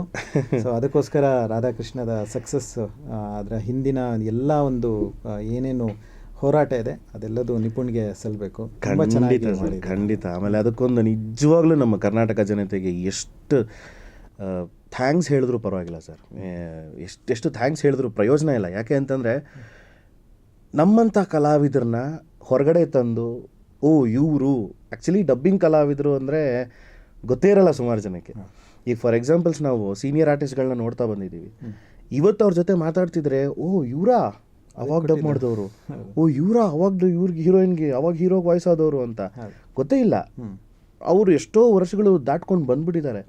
ಬಟ್ ನಮಗೆ ಈ ರೀತಿ ಸ್ಕೋಪ್ ಕೊಟ್ಟು, ಆ್ಯಕ್ಚುಲಿ ಲಾಕ್ಡೌನಲ್ಲಿ ಶುರು ಆದಾಗ ರಾಧಾಕೃಷ್ಣ ಡಬ್ಬಿಂಗ್ ಶುರು ಆದಾಗ ನಮಗೆ ಒಂದೇ ಒಂದು ಇದು ಬಂದಿದ್ದು ಸರ್. ಅಲ್ಲಿ ಆ್ಯಕ್ಟ್ ಮಾಡಿರೋ ವಾಯ್ಸ್ಗಿಂತ ಕನ್ನಡದಲ್ಲಿ ತುಂಬ ಚೆನ್ನಾಗಿ ಬಂದಿದೆ, ಅದ್ಭುತವಾಗಿದೆ ಅಂತ ನಮಗೆ ಒಂದು ನ್ಯೂಸ್ ಬಂತು. ಅಲ್ಲಿಗೆ ನಾವು ಸರಿ ಬಿಡಿ ಓಕೆ, ನಾವೆಲ್ಲ ಹೆಂಗಿದ್ವಿ ಅಂದರೆ ಬಿಡಪ್ಪ ಕೋವಿಡಲ್ಲಿ ಕೆಲಸ ಸಿಕ್ತಲ್ಲ, ಹೆಂಗೋ ದುಡ್ಡು ಬಂತು, ಪರವಾಗಿಲ್ಲ ಸಾಕು, ಆರಾಮಾಗಿದ್ದು ಬಿಟ್ರೆ ಆಯಿತು ಅಂತ. ಬಟ್ ಆಮೇಲೆ ಹೆಸರು ಬಂತು, ಒಂದು ಸಕ್ಸಸ್ ನೋಡಿದ್ವಿ. ನೀವು ಹೇಳಿದಾಗೆ ಒಂದು ಲೈಫಲ್ಲಿ ಇಂಟರ್ವ್ಯೂಸು, ಆಮೇಲೆ ಟಿ ವಿನಲ್ಲಿ ಬರುವಂಥದ್ದು, ಅದೆಲ್ಲ ನಾವು ಕನ್ಸು ಕಟ್ಕೊಂಡು ಬಂದವರು ಕಲಾವಿದರು. ನಾನು ಎಲ್ಲೋ ಒಂದು ಕಡೆ ದೊಡ್ಡವನಾಗಬೇಕು, ಸ್ಟಾರ್ ಆಗಬೇಕು ಅಂತ. ಈ ಥರ ಎಲ್ಲ ದಾರಿಗಳು ಸಿಕ್ಕಿದಾಗ ಅದಕ್ಕೆ ನಿಜವಾಗ್ಲೂ ದೊಡ್ಡ ಥ್ಯಾಂಕ್ಸ್ ಹೇಳಬೇಕಾಗಿರೋದು ನಮ್ಮ ಕರ್ನಾಟಕ ಜನತೆಗೆ. ಅವ್ರು ಎಕ್ಸ್ಪೆಕ್ಟ್ ಮಾಡ್ಕೊಂಡಿರಲಿಲ್ಲ ಅಂದಿದ್ರೆ ನಾವಿಲ್ಲಿ ಇರ್ತಿರ್ಲಿಲ್ಲ ಅಷ್ಟೇ.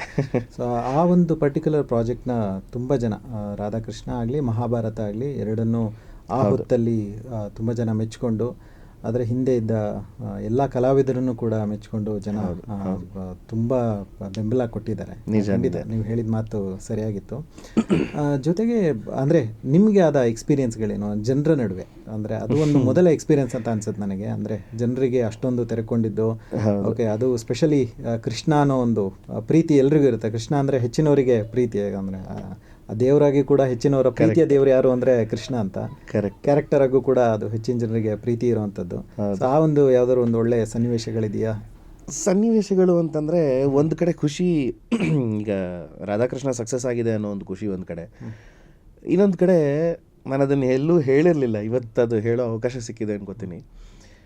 ನಾವು ಶೈನ್ ಆಗ್ತಿದ್ದೀವಿ ಸರ್, ನಮಗೆ ಹೊರಗಡೆ ಮೀಟ್ ಮಾಡೋಕ್ಕೆ ಜನ ಇಲ್ಲ. ಕೋವಿಡ್ ಟೈಮು ನಾವು ಶೈನ್ ಆಗ್ತಿದ್ದೀವಿ. ಅದು ನಮ್ಗೆ ಹೆಂಗೆ ಅಂತಂದರೆ, ಇವಾಗ ಫಾರ್ ಎಕ್ಸಾಂಪಲ್ ಒಬ್ಬ ಸ್ಟಾರ್ ಬೆಳೀತಿದ್ದಾನೆ ಅಂತಂದರೆ, ಇವಾಗ ನನಗೆ ಒಂದು ಹೆಸರು ಬರ್ತಾ ಇದೆ, ಇಂಟರ್ವ್ಯೂ ಆಗ್ತಿದೆ ಅಂದರೆ ನನಗೊಂದು ಹಂಬಲ ಇರುತ್ತೆ. ನಾನು ಆಚೆ ಹೋದ್ರೆ ಜನ ನಾನು ಕಂಡು ಹಿಡಿತಾರೆ, ನೋಡ್ತಾರೆ, ಮಾತಾಡಿಸ್ತಾರೆ. ನಮ್ಮ ಅದು ಅದೊಂದು ಲಕ್ಕೋ ಬ್ಯಾಡ್ ಲಕ್ಕೋ ಏನೋ ಹೇಳೋಕ್ಕಾಗಲ್ಲ. ಕೋವಿಡ್ ಟೈಮ್ ಆ್ಯಕ್ಚುಲಿ ಫಸ್ಟ್ ವೇವಲ್ಲಿ ರಾಧಾಕೃಷ್ಣ ಶುರು ಆಯಿತು, ಸೆಕೆಂಡ್ ವೇವಲ್ಲಿ ರಾಧಾಕೃಷ್ಣ ಸೂಪರ್ ಹಿಟ್ ಆಯಿತು, ಥರ್ಡ್ ವೇವ್ ಇನ್ನೇನು ಇದಾಯಿತು ಅನ್ನೋ ಅಷ್ಟೊತ್ತಿಗೆ ಸಖತ್ ಹಿಟ್ಟಾಗಿ ಹೋಗಿದ್ವಿ. ಅಷ್ಟರಲ್ಲಿ ನಮ್ಮದು ಇಂಟರ್ವ್ಯೂಸು ಅದು ಇದೆಲ್ಲ ಸೆಕೆಂಡ್ ವೇವಲ್ಲಿ ಮುಗ್ದೋಗಿತ್ತು.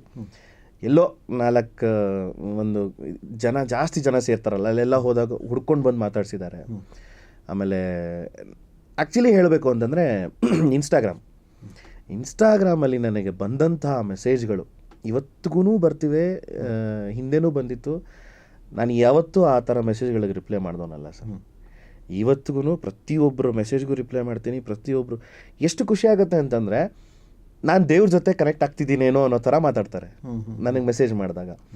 ಅವರು ಏನೋ ಒಂದು ಫಾರ್ ಎಕ್ಸಾಂಪಲ್ ನನಗೆ ಇನ್ಸ್ಟಾಗ್ರಾಮಲ್ಲಿ ಡೈರೆಕ್ಟ್ ಕಾಲ್ ಮಾಡಿಬಿಡ್ತಾರೆ. ಒಬ್ಬೊಬ್ಬರು ಎಲ್ಲೋ ಊರಿಂದ ಕಾಲ್ ಮಾಡಿಬಿಟ್ಟು, ಸರ್ ಒಂದು 5 ನಿಮಿಷ ಮಾತಾಡಬೇಕು, ಒಂದು 5 ನಿಮಿಷ ಹೇಳಿ, ಏನು ವಿಷಯ? ಏನಿಲ್ಲ ಸರ್, ನನಗೆ ಈ ಥರ ಲೈಫಲ್ಲಿ ಮನೇಲಿ ಓದು ಅಂತ ಒತ್ತಡ ಆಗ್ತಿದ್ದಾರೆ, ನನಗೆ ಓದೋಕ್ಕಾಗ್ತಿಲ್ಲ, ಹಾಗೆ ಹಿಂಗೆ, ನೀವೇನಾದರೂ ಹೇಳಿ ಸರ್, ನನಗೆ ಖುಷಿ ಆಗಿಬಿಡುತ್ತೆ. ನಾವೇನೋ ಒಂದು ನಮಗೆ ಗೊತ್ತಿರೋದು ಅಥವಾ ನಮ್ಮ ಎಕ್ಸ್ಪೀರಿಯನ್ಸ್ನ ನಾವು ಹಂಚ್ಕೊಂಡಾಗ ಅವ್ರು ಖುಷಿಯಾಗ್ಬಿಟ್ಟು, ಸರ್ ನನಗೆ ದೇವ್ರು ಎಲ್ಲೂ ಇಲ್ಲ ಸರ್, ಇಲ್ಲಿದ್ದಾನೆ ಅನಿಸ್ಬಿಡ್ತು ಸರ್.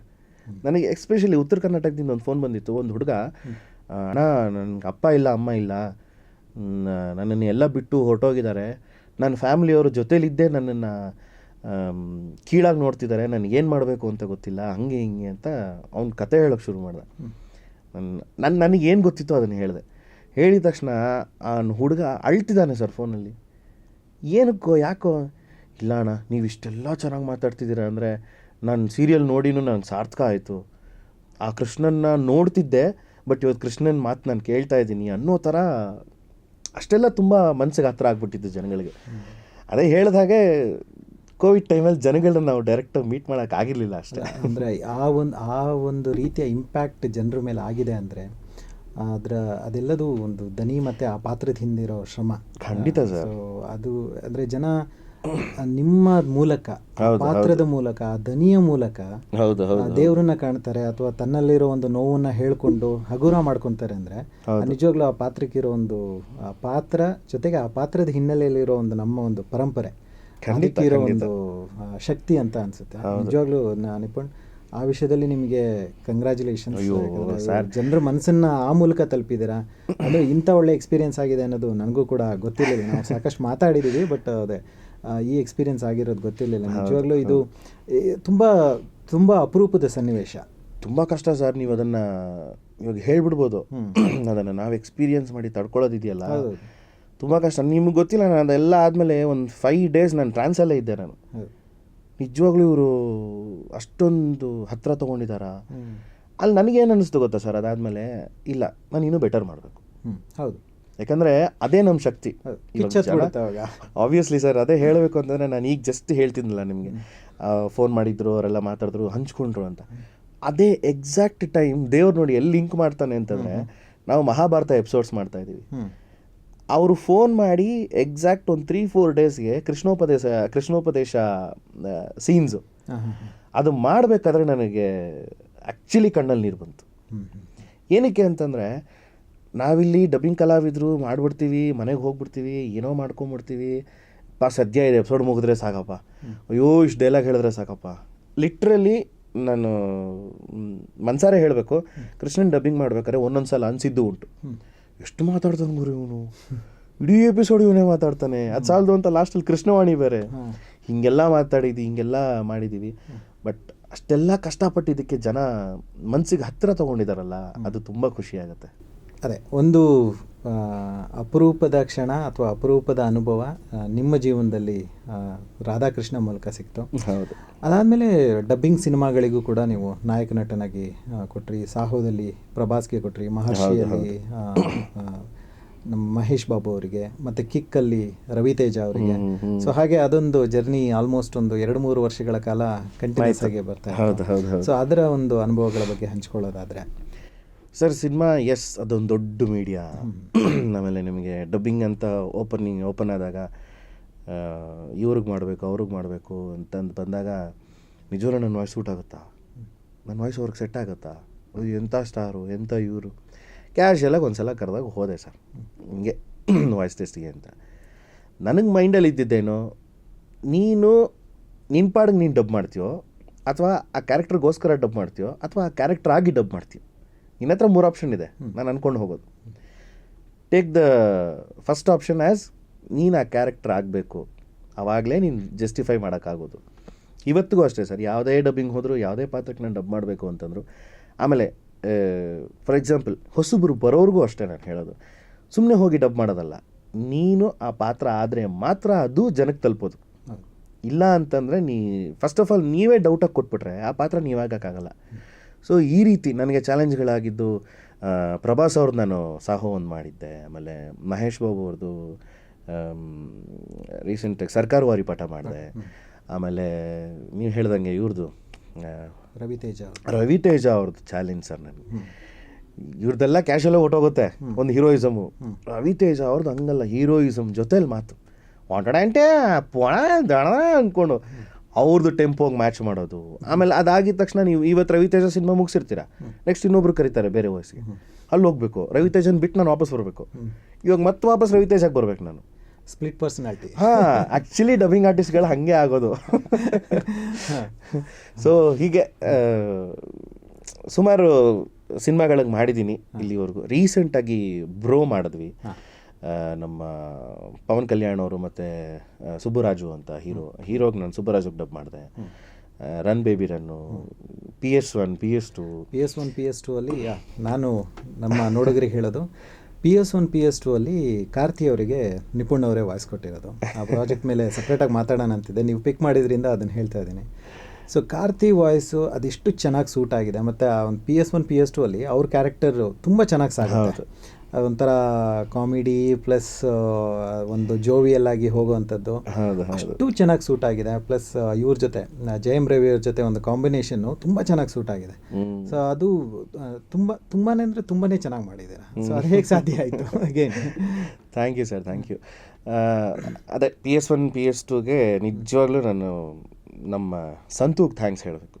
ಸಂತೋಷ್, ಆಮೇಲೆ ವರದರಾಜ್ ಸರ್, ಶ್ರೀಕಾಂತ್ ಸರ್, ಆಮೇಲೆ ನಮ್ಮ sound engineer Niranjan, Akash audio, ಅವ್ರಿಗೆಲ್ರಿಗೂ ಥ್ಯಾಂಕ್ಸ್ ಹೇಳಬೇಕು. ಯಾಕೆಂದರೆ ನನ್ನ ಟಾರ್ಚರ್ನ ತಡ್ಕೊಂಡಿದ್ದವರೇ ಸರ್. ಯಾಕೆಂದರೆ ಡಬ್ಬಿಂಗ್ ಮಾಡಬೇಕಾದ್ರೆ ನಮ್ಮದು 6 days ಪ್ರೊಸೆಸ್. ಆ್ಯಕ್ಚುಲಿ 3 ದಿನ ಆಗೋ ಕೆಲಸ 6 ದಿನ ಆಗೋಯ್ತು. ಏನಕ್ಕೆ ಅಂತಂದರೆ ನನಗೆ ಹೆಲ್ತ್ ಕೈ ಕೊಡ್ತಾಯಿತ್ತು. ಕೋಲ್ಡ್ ಆಗಿಬಿಡೋದು, ನಿಪೋಣ್ ವರದರಾಜ್ ಸರ್ ಆ ಕಡೆಯಿಂದ ನಿಪೋಣ್ ಕೋಲ್ಡು, ಹೋಗಿ ಒಂಚೂರು ಅಮೃತ ಏನಾದ್ರು ಬಿಟ್ಕೊಳ್ಳಿ ಸರಿ ಹೋಗುತ್ತೆ ಅಂತ ಆ ಥರ ಡಬ್ ಮಾಡ್ತಿರ್ಬೇಕಾದ್ರೆ ನೀವು ಹೇಳಿದಾಗೆ ಕಾರ್ತಿ ಕ್ಯಾರೆಕ್ಟರ್ ಬಂದು ಸಖತ್ತು ತಲಾಟೆ, ಸಖತ್ತು ಮಜಾ ಮಾಡಿ ಜವಾಬ್ದಾರಿ ಇರುವಂಥ ಕ್ಯಾರೆಕ್ಟರ್. ಆ ಕ್ಯಾರೆಕ್ಟರ್ ಹೆಂಗೆ ಅಂತಂದರೆ ನನಗೆ ವರದರಾಜ್ ಸರ್ ಬಿಗಿನಿಂಗಲ್ಲಿ ಹೇಳಿದ್ದು ಒಂದೇ, ಈ ಕ್ಯಾರೆಕ್ಟ್ರು ಎಲ್ಲರ ಹತ್ರ ಹೋಗುತ್ತೆ, ಎಲ್ಲರ ಜೊತೆ ಇರುತ್ತೆ, ಅವ್ರ ಹತ್ರ ಹೆಂಗೆ ಬೇಕು ಅವ್ರ ಹತ್ರ ಯಾವ ಥರ ಇರಬೇಕು ಆ ಥರ ಇರುತ್ತೆ ಕ್ಯಾರೆಕ್ಟ್ರು, ನೋಡಿ ಮ್ಯಾನೇಜ್ ಮಾಡಿ ಅಂದರು. ಡಬ್ಬಿಂಗ್ ಮಾಡ್ಬೇಕಾದ್ರೆ ನಾನು ಮಜಾ ಮಾಡಿದ್ದು ಸರ್.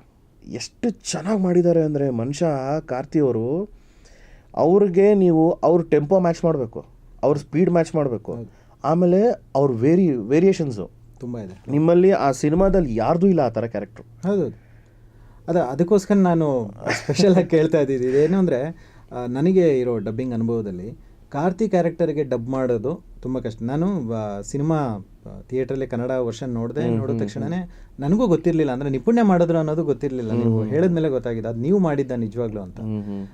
ಅದಾಗಿ ಸುಮಾರು ದಿವಸ ಆದಮೇಲೆ ಅದು ಇದರಲ್ಲಿ ಬಂತು, OTT-ಯಲ್ಲಿ ಬಂತು. OTT-ಯಲ್ಲಿ ಬಂದಾಗ ನಾನು ತಮಿಳ್ ವರ್ಷನ್ನು ಮತ್ತು ಇದ್ರದ್ದು ಸುಮ್ಮನೆ ಕಂಪ್ಯಾರಿಸನ್, ನಮ್ಮದೊಂದು ಸ್ಟಡಿಗೆ ಬೇಕಾಗುತ್ತಲ್ಲ, ನಮಗೊಂದು ಲರ್ನಿಂಗಿಗೆ ಬೇಕು ಅಂತ ಒಂದು ಸ್ವಲ್ಪ ತಮಿಳು ಹಾಕೊಳ್ಳೋದು, ಒಂದು ಸ್ವಲ್ಪ ಕನ್ನಡ ಹಾಕೊಳ್ಳೋದು, ಆ ಕ್ಯಾರೆಕ್ಟರ್ಗಳನ್ನು ಸ್ಟಡಿ ಮಾಡ್ತಿದ್ದೆ. ಆ ತಮಿಳಲ್ಲಿ ಹೇಗೆ ಬಂದಿದೆ, ಕನ್ನಡದಲ್ಲಿ ಯಾವ ರೀತಿ ಚೆನ್ನಾಗಿ ಪಿಕ್ ಮಾಡಿದ್ದಾರೆ ನನಗೆ. ಹಾಗಾಗಿ ಕಾರ್ತಿ ಕ್ಯಾರೆಕ್ಟರ್ ಮೇಲೆ ಒಂದು ವಿಶೇಷವಾದ ಪ್ರಶ್ನೆ ನಿಮ್ಮ ಜೊತೆಗಿದ್ದಿದೆ. ಅದು ನಿಜವಾಗ್ಲೂ ಹೇಗೆ ಸಾಧ್ಯ ಆಯಿತು? ಯಾಕಂದರೆ ತಮಿಳಲ್ಲಿ ಕಾರ್ತಿ ಕ್ಯಾರೆಕ್ಟರ್ ನೋಡ್ತಾ ಇದ್ದರೆ ನನಗೆ ಅವ್ರು ಕೊಡ್ತಾ ಇದ್ದಿದ್ದು ವೇರಿಯೇಷನ್ನು, ಅಲ್ಲೇನಾಗುತ್ತೆ ಅಲ್ಲಿ ಅವರು ಆ್ಯಕ್ಟ್ ಮಾಡುವಾಗ ಅಥವಾ ಅವರೇ ಆಗಿರೋದ್ರಿಂದ ಅದು ಅವ್ರಿಗೆ ಒಂದು ಮಟ್ಟಿಗೆ ಓಕೆ ಅನ್ಸುತ್ತೇನೋ, ಅಂದರೆ ಅದು ಈಸಿ ಆಗಿಬಿಡುತ್ತೆ. ಕರೆಕ್ಟ್. ಆದರೆ ಅಲ್ಲಿ ನೀವು ಕಾರ್ತಿ ಅಲ್ವಲ್ಲ. ಹೌದು. ಓಕೆ. ಸೊ ಹಾಗಿದ್ದಾಗ ಅದನ್ನು ತುಂಬೋದಿದೆಯಲ್ಲ, ಅದಕ್ಕೆ ವಿಶೇಷವಾದ ಪ್ರತಿಭೆನೇ ಬೇಕಾಗುತ್ತೆ. ಹೌದು ಹೌದು ಹೌದು ಹೌದು. ಅದಕ್ಕೆ coming again to Varadaraj sir, ನನಗೆ ನಾನು ಡಬ್ ಮಾಡಬೇಕಾದ್ರೆ ಕೆಲವು ಪದಗಳು ತಿರುಗ್ತಿರ್ಲಿಲ್ಲ. ಇವಾಗ ಅವನ ಹೆಸರು ಹೇಳೋದಕ್ಕೇನೆ ನಾನು ಸೈಕಲ್ ಓಡ್ತಿದ್ದೆ. ನನ್ನ ಹೆಸರು ವಲ್ಲಭರಾಯ ವಂದ್ಯದೇವ, ಆದಿತ್ಯ ಕರಿಕಾಲರ ಮಿತ್ರ. ಇದು ಇರೋದು ಫ್ಲೋ, ಅದು ಅಷ್ಟೇ ಸ್ಪೀಡಾಗಿ ಹೇಳಿರೋದು ಅವರು. ವರದರಾಜ್ ಸರ್ಗೆ ಯಾಕೆ ಥ್ಯಾಂಕ್ಸ್ ಹೇಳಬೇಕು ಅಂತಂದರೆ, ನಾನು ಅಲ್ಲಿ ಕಷ್ಟಪಡ್ತಿದ್ರೆ, ಅದನ್ನು ಬೈಹಾಟ್ ಮಾಡ್ತಿದ್ರೆ, ಅವರಲ್ಲಿ ಬೇರೆ ಪದ ಹುಡ್ಕೋರು. ಇವ್ನಿಗೆ ಯಾವ್ದು ಈಸಿ ಪದ ಕೊಡ್ಬೋದು. ಆಮೇಲೆ ಅಲ್ಲಿ ಹೊರಗಡೆ ಕನ್ಸೋಲಲ್ಲಿ ಕೂತಿರೋ ಅಷ್ಟು ಜನನು ಸರಿ, ನಿರಂಜನ್ ಆಗಲಿ, ನಮ್ಮ ಶ್ರೀಕಾಂತ್ ಸರ್ ಆಗಲಿ, ಸಂತು ಆಗಲಿ, ವರದರಾಜ್ ಸರ್ ಪದಗಳನ್ನ ಹೆಂಗೆ ಹುಡ್ಕೋರು ಅಂತಂದರೆ, ಅಲ್ಲಿ ಒಂದು ನಮಗೆ ಚಾಲೆಂಜ್ ಇದ್ದಿದ್ದೇನು ಅಂದರೆ ಲಿಪ್ಪು ಕನ್ನಡದ ಥರನೇ ಬರಬೇಕು. ಅದನ್ನು ಆ್ಯಕ್ಚುಲಿ ಚಾಲೆಂಜ್ ತೊಗೊಂಡೇ ಮಾಡಿದ್ದು. ಹಂಗೆಲ್ಲ ಮಾಡಿ ಕೊನೆಗೆ ಆಟ ಆಡಿಕೊಂಡು 6 ದಿವಸ ಮಧ್ಯದಲ್ಲಿ ಕೋಲ್ಡ್ ಎಲ್ಲ ಬಂದು, ಸಾರಿ ಸರ್ ಇವತ್ತು ನೋಡ್ತಿದ್ರು ಬೈಕೋಬೇಡಿ, ತುಂಬ ಟೈಮ್ ತಿಂದ್ಬಿಟ್ಟಿದ್ದೆ ಅವಾಗ. ಬಟ್ ಅದು ಸ್ಯಾಟಿಸ್ಫ್ಯಾಕ್ಷನ್ ಎಲ್ಲಿ ಗೊತ್ತಾ ಸರ್ ಸಿಕ್ಕಿದ್ದು, ನಮ್ಮ ಲಾಂಚ್ ಆಯಿತು ಗೊತ್ತಾ, ಟ್ರೈಲರ್ ಲಾಂಚ್. ನೀವು ಸಿಕ್ಕಿದ್ರಿ, ಆಗ ನೀವು ಬಂದಿದ್ರಿ, ನಮ್ಮನ್ನು ಮೇಲೆ ಕರ್ಕೊಂಡು ಹೋಗಿದ್ರು. ಇವ್ರದ್ದು ಪ್ರೆಸ್ ಮೀಟ್ ನಡೀತಿತ್ತು, ಕರ್ಕೊಂಡು ಹೋಗಿ ಮೀಟ್ ಮಾಡಿಸಿದಾಗ ಆ ಮನುಷ್ಯ ನನಗನ್ಸಿದ್ದು ಒಂದೇ ಸರ್, ಫಸ್ಟು ತಬ್ಗೋಬೇಕು ಅವ್ರನ್ನ ಅಂತ. ಯಾಕಂದರೆ ಅಷ್ಟು ಚೆನ್ನಾಗಿ ಆ್ಯಕ್ಟ್ ಮಾಡಿದ್ದಾರೆ. ನಾನು ಅವ್ರು ಆಗಿದ್ದಾಗ ನನಗೆ ಎಷ್ಟು ಖುಷಿ ಆಗೋದು ಗೊತ್ತಾ, ಅಯ್ಯೋ ಲೈಫಲ್ಲಿ ಒಂದು ಸಲ ಹಿಂಗೆ ಇರಬಾರ್ದಾ, ಯಾಕೆ ಹಿಂಗೆ ಇರೋಕ್ಕಾಗಲ್ಲ ನಾವು. ಆಮೇಲೆ ರೀಲಲ್ಲಿ ಮಾತ್ರ ಅದು, ರಿಯಲಲ್ಲಿ ತುಂಬ ಕಷ್ಟ ಅಂದ್ಕೊಳ್ಳೋದು ನಾನು.